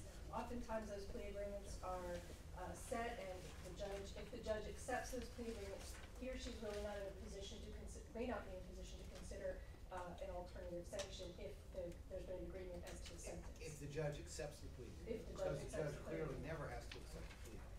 And I agree wholeheartedly. One of the things that we've heard from judges in terms of why they don't use the alternative sanctions more often is that for some judges in some jurisdictions, they simply don't have options to use other than just traditional probation. They really don't have anything else in their jurisdiction that would be useful to them or appropriate for that defendant and his or her needs. For example, there are some localities that have well-regarded drug treatment programs in their jails, and judges may want to, lack of anything else, may want to take advantage of those substance abuse programs in the jails. Senator Morrison's got a question. I think that's exactly what Senator Servo was talking about. This will help us glean whether or not there are certain programs available. Along the same lines, Senator Deeds, I introduced a bill to increase the number of drug courts in Virginia. There are some jurisdictions that don't have a drug court. Talk to anybody in criminal justice, the one singular program that has the greatest success rate, you ask judges or prosecutors, are drug courts. And I just find it indefensible that some jurisdictions who have the money have a drug court, but in some jurisdictions and parts of the Commonwealth, the money isn't available, they can't avail themselves of a drug court. So that's the reason why I think we need to determine, and this will help us determine, did the judge not avail himself of the alternative program because there was no program? There's some localities with resources. This might be a planning district 8 bill. There's some localities with resources and lots of programs, lots of alternatives, and there are other localities out in the world where a lot of us live where there just aren't alternatives. I want to help those. Mr. Chairman, if I might make one other comment. This particular bill focuses on cases where a risk assessment has resulted in a recommendation for an alternative sanction, and a judge has not gone along with that. But on the flip side of that, there are also cases where the risk assessment does not recommend an alternative sanction, but nonetheless the judge has given an alternative sanction to that defendant. Oftentimes that's someone who scored just over the threshold, where we cut it off for risk assessment to recommend an alternative. But the judge may have other reasons as well. For example, maybe he or she does have a very suitable program, so despite the fact that the risk assessment didn't recommend an alternative, the judge felt comfortable nonetheless that offender into something else into the community. So there are numbers of offenders who are on the flip side of that as well. Mr. Chairman, could I ask a wonky question of Meredith? Steve. Yeah. Meredith, you referred to, and the bill refers to an individual who receives a recommendation for an alternative sentence. Is that in fact the language of that instrument, or are these simply scored as eligible for alternative? So once it's determined, excuse me, Mr. Chairman, members of the subcommittee, once it's determined that the defendant has met all the eligibility criteria, and there are several, the most important one being that the person cannot have any current or prior convictions for a violent felony defined in our code section. Once the defendant's met the eligibility criteria, the instrument is scored out. If the defendant scores low enough on that scale, the judge will be presented with, on the cover sheet, a dual recommendation. The recommendation will indicate a traditional range of incarceration recommended by the sentencing guidelines, and then there is a checkbox that the preparer will check to indicate that risk assessment has recommended an alternative sanction. And the judge has the choice, can go along with either of those recommendations, and he or she will be considered in compliance with the sentencing guidelines. So they can give the traditional incarceration range, or they can use an alternative sanction if one's been recommended, and that's considered compliant with the guidelines. And so, Mr. Chairman, Meredith, it is, the wording is a recommendation. Yes. Another question, Mr. Chairman, Meredith. The bill speaks to an individual who is a candidate for an alternative sanction as determined by the risk assessment tool, and in which a judge received a recommendation to impose. It sounds like that's the same thing, though. Can you be a candidate for an alternative sentence and not be recommended for an alternative sentence? Perhaps the language could be clarified a little bit. The first step would be making sure someone's eligible to go through the risk assessment process, and as I said, there's a couple of things that have to be satisfied for the person to be eligible.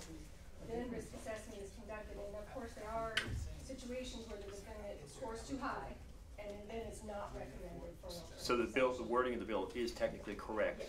All right, thank you, Mr. Chairman.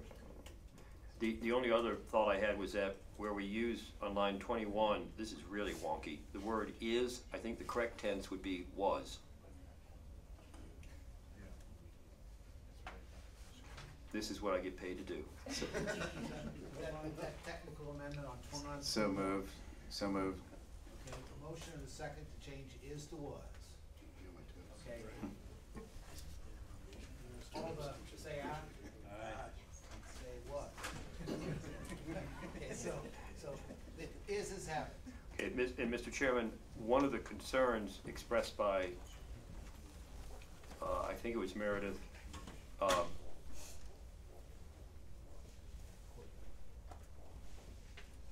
one of the concerns was that this would not reflect those situations where a judge sentenced pursuant to a plea agreement, even though an alternative sentence was available and recommended. The plea agreement called for not using the alternative sentence. And if it were the subcommittee's will, the subcommittee would insert the language on line 21 after the new word was. We would say was not sentenced pursuant to a plea agreement and was a candidate for.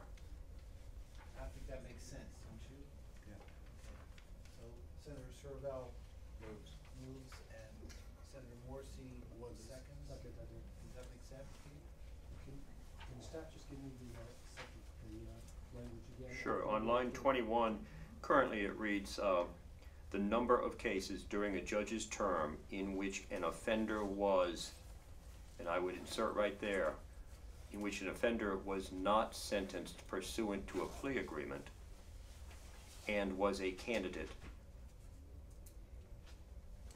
So we've got a motion and a second for that amendment.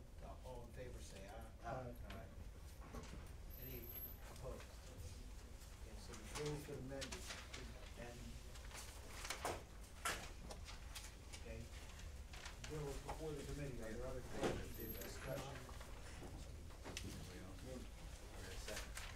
Can I just add a point of clarification? My name is Brad Haywood. I'm the Executive Director of Justice for Virginia. I'm also the Chief Public Defender in Arlington County and City of Falls Church. There was some discussion about what an alternative sanction is, and in terms of whether a judge is complying with the worksheet D recommendation. I confirm with Ms. Ferrones that actually probation itself is an alternative sanction.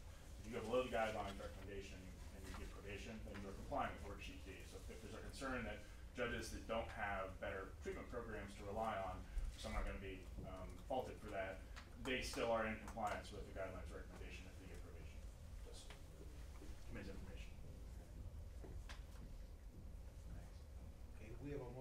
report. Do you have that, do we have a motion yet? Yes, in a second.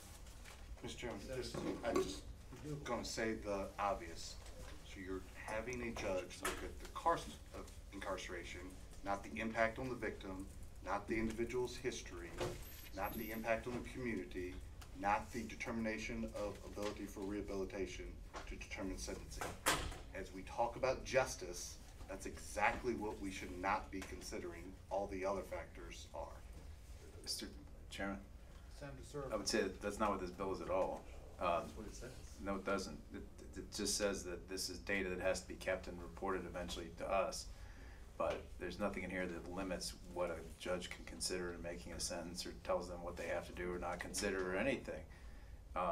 And so this is just an attempt to gather more data so we can determine this policy that's been in place for almost 30 years and apparently has been working for us to figure out a way to possibly better implement it. Mr. Chairman, if that was the goal, to collect the information and it would be just commission, that is a laudable goal. But this says they're included on the guideline form. Right. And so maybe you interpret that differently, but that's the form that's submitted to the court. I'm happy to speak to that as well. So, Mr. Chairman, this is so clear that what the bill says on the form, first of all, probation and parole has to prepare the form. And the form will have the guideline that we all see today, but it will also have contained on there a statement from probation as to what the cost of the recommended sentence is, and so the judge can determine that cost, and a statement as to what the cost of the alternative sanctions could be. So the judge has that information before the judge puts down the cost of their sentence, so that we have the data to evaluate how much money we might be losing. And it doesn't restrict the information the judge can consider in sentencing. What it'll do is give us data to show that when alternative sentences are rejected, it's costing taxpayers an extra $30 million. And that might tell us, well, if we spend $10 million on alternative sanctions in these jurisdictions that don't have these tools available, maybe we could save some money and get better outcomes. That's the objective. Senator Morrison. To a certain degree, I think that the two senators may be talking over each other. Senator Servo's bill wants to collect this data in order to determine perhaps whether resources should be directed to another area of the Commonwealth. Senator McDougal interprets that language in there about the cost to mean that the judge, by seeing that information, would deflect to the less costly alternative. And I don't think that does that. By merely providing the information doesn't mean that it is directing the judge to do one thing or another. Just like providing information. No, by taking the plea agreements out of this bill, that doesn't fix the court's issue totally, but that makes it a little bit better, doesn't it? Thank you, Mr. Chair. It does not fix the court's concerns. However, yes, I understand the plea agreement aspect. Slightly more palatable, the court would still be opposed. Mr. Chairman, so we're going down this road. I hope that in the future, when there is a violent crime that's committed, that there will be support for the cost of law enforcement expenditure, the impact on community to deal with the situation, the court cost of going through the process, and we're all going to include that on the document that the court is last going to look at before they issue a sentence. Because if the goal is to get all the information, then get it all. But this information, if you collect it, and then we as policymakers are making decisions about what penalties should be or should not be, that is a laudable goal. That's information, and we can disagree with what that information would result in. But by putting this on the form, it is putting it in front of the judge and adding it in as a factor that the judge has to consider. I do not think that that's the right policy. If this was going to the Sentencing Commission and they were reporting to us every year, this is what's happening, and this wasn't on the form that the judge sees, the last thing the judge looks at before they issue a sentence, because as y'all know, that's how the process works. They hand up the sentencing guideline form, everybody makes a presentation, and then the judge has to write on that form what the sentence is before they give it, there's the numbers they're looking at. So I find it hard to interpret that this is anything other than having the judge consider the cost of making the sentence, which judge should be considering the other factors. We should be determining penalties, and cost should be one of the factors we determine, but not what the court determines. That's just my view. Okay. Okay, I think that is the motion. Is there a second? Second, again. Further discussion. All in favor, say aye. Aye. Opposed? No. 2-1. How about your proxies? Well, I don't have any proxies, sir. I'll vote to report. That's a full committee. Okay. I know your vote is I'll vote aye. aye. Aye. But that's not necessarily an aye in full committee.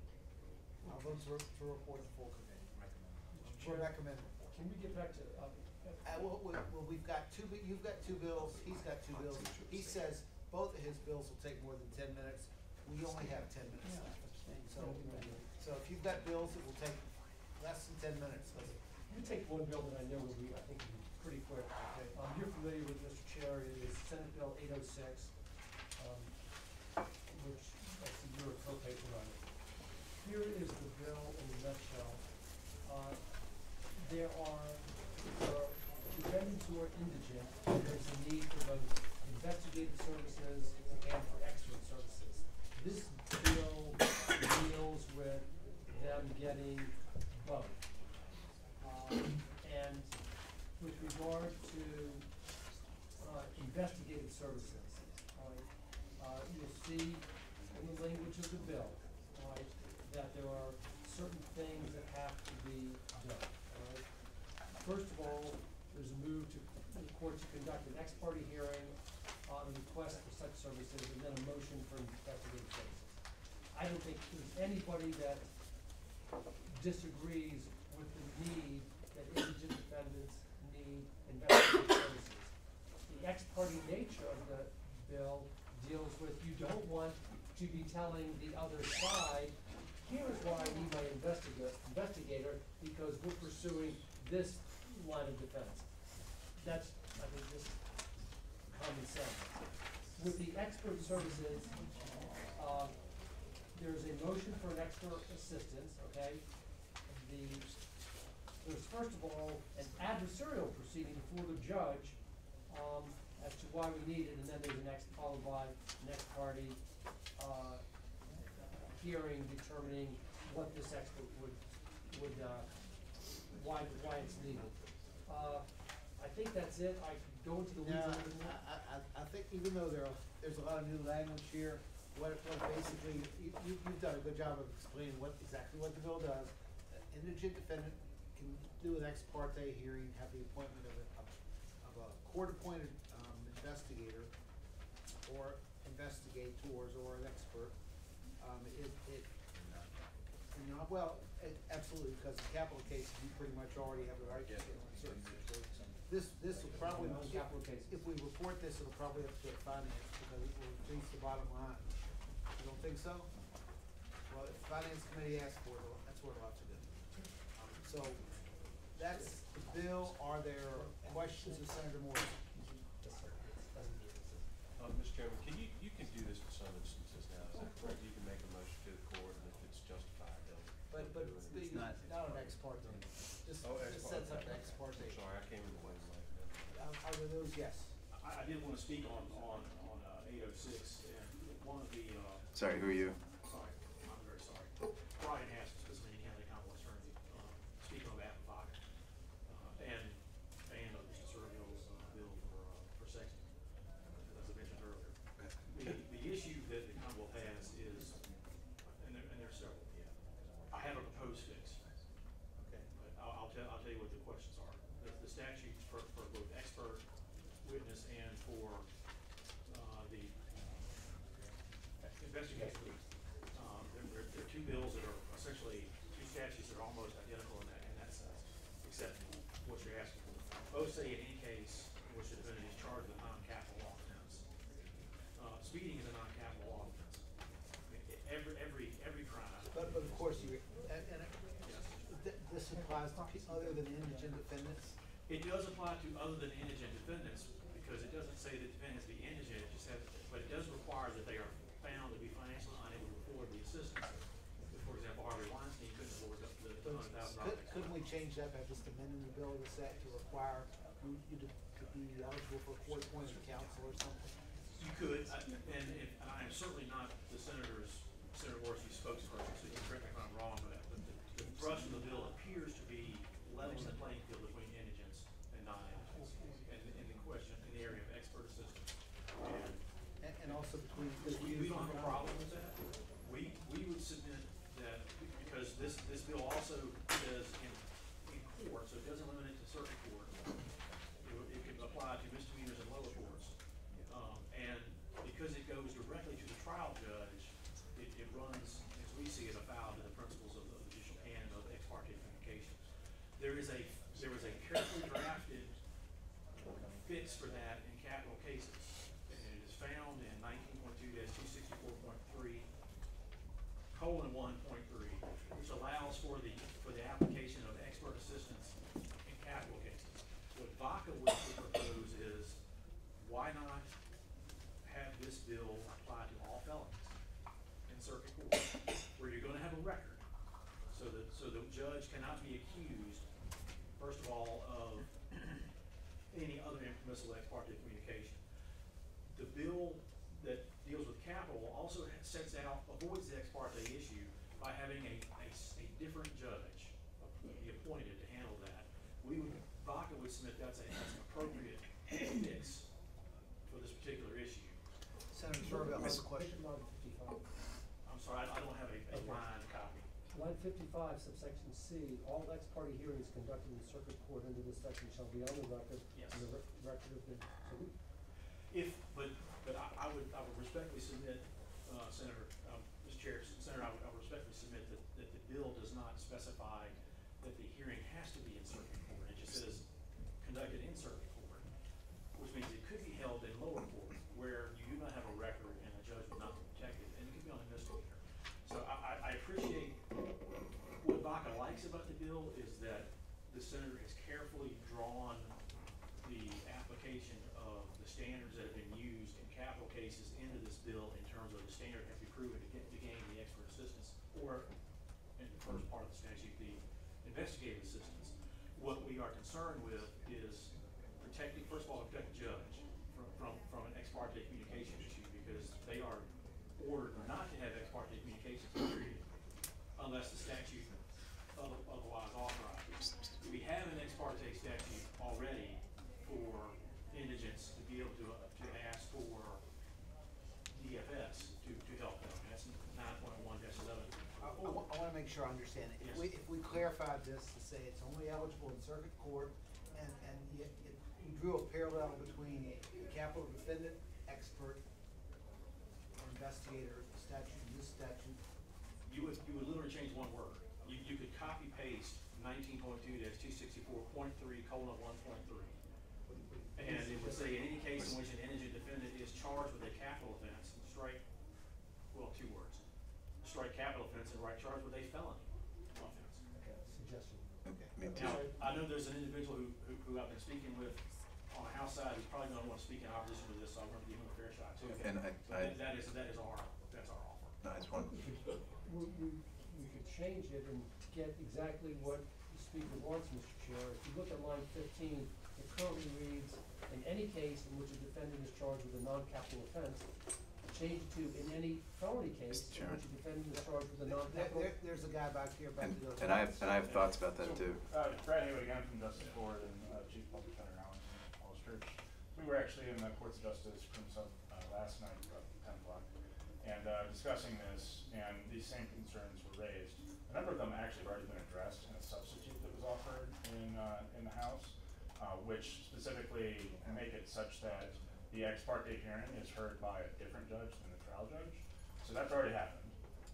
And then we were asked to meet with VACA, get with them and come up with a way to negotiate our differences of opinion on the rest of it. They want something apparently that I'm not sure we're ever going to resolve, which is to turn the capital statute into a statute for everyone. Capital statute is incredibly problematic. Essentially, when you're asking to get an ex parte hearing, you have to prove why you need an ex parte hearing. The judges are asking for the exact same information you would have to give in the request for expertise. So it's basically not serving its purpose. There already are, another point that I raised with the House last night was that there's already a statute in Virginia that allows ex parte hearings for requests to develop your evidence, and that's 9.1-1104. So anytime there's evidence that's in the possession of the Commonwealth, it's forensic in nature, a defendant can ask for the Department of Forensic Science to test that evidence. And it can do so, the defendant does that in a completely ex parte hearing. It doesn't have to say why, just has to provide a statement, an affidavit saying, I need an ex parte hearing, and they get one. And then the evidence is taken to DFS, it's tested for whatever they want it to be tested for. The Commonwealth is never privy to the reasons that they're asking for that testing. It's working very well, there's never been problems with it, and I think the substitute we've already drafted, I think, resolves a lot of the concerns of the Commonwealth, and I think leads to probably the best possible procedure. Okay, well, I appreciate the substitute's not before us. Mr. Chair, I came prepared. I do have a copy of the substitute. But the problem is we're out of time. So Senator Servo, being equipped. And we're the Senate, not the House. Yeah, I just, while it's on my mind, really quick, all I want to say is I think the judge, hearing by different judge thing is easy to fix, and I think there's agreement about that. But the other piece I just want to say for everybody to think about if we're suspending and coming back is that I represent a lot of people, not talking about in court as a lawyer, but in my district, where a misdemeanor conviction can mean you're out of the country. And so misdemeanor convictions are a big deal for a lot of people, not just felonies. And so I just wanted to say that in terms of their ability to get an expert. And sometimes you need an expert to defend a DUI if you're gonna get thrown out of the country. And so I could see why we might want to do this for misdemeanors. Okay, well, what I'd suggest is that we try to find some time before Wednesday. Well, said Monday or Tuesday, or even Sunday night, about Super Bowl time to have another meeting, okay? Mr. Chairman, another question I'd like everybody to be considering is this, and I say it because whether ex parte in fact means sealed, one party attending. And I say that because one circuit court judge ruled that ex parte meant only that the Commonwealth could not participate, but they could be present during the hearing. If that's simply one offer, then there's no need to address it. But we use ex parte and we all think you're in chambers and the prosecution is not there. So that's an issue to be considered. What I'd like to maybe do is because we still have 4 bills in here, and I don't know if the chairman's planning on sending anything else. But we have 4 bills, and we'll have to make a report to the committee by Wednesday. So sometime between now and Tuesday night, I'd like to meet again if we can to get those 4 bills wrapped up. Including these two, these two that we were just. Your 2 bills and Scott's 2 bills. When we have to tell the public, he says we have to pull the public. When we have to tell the public the hearings, can't decide before we go to the extra session. Well, you can decide tomorrow, I would suggest. Yeah, I'm just saying right. Monday, Commerce. Well, we would just have to decide if we have to be Monday or Tuesday. Both days are problematic, but we'll figure it out. And you could meet next Thursday or the following Monday's meeting. What we used to do back in the House of Delegates is we'd start on Sunday morning at 10 o'clock, and we'd finish up sometimes at 3 o'clock Monday morning. We do an awful lot of bills that way. Maybe that's the answer, Mr. Chairman. That might be the answer. Maybe we're just giving you too much of a complaint. Previously saying you shouldn't have to. Senate Bill 805. I know, no, this is one that was discussed earlier. There was some discussion about the Senate. I can get on a post. But we'll figure, let's do it let's plan on doing it Tuesday evening, Tuesday afternoon, after privileges and elections. Okay. Yes, Tuesday afternoon. Sometime after privileges and elections breaks up. So put it out. Do you have a lot of? Yes, sir, we reported out, but that was a discussion about. We have easy and one that's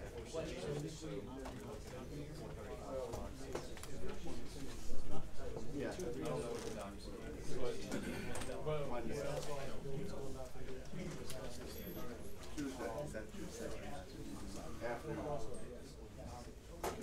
constitutional.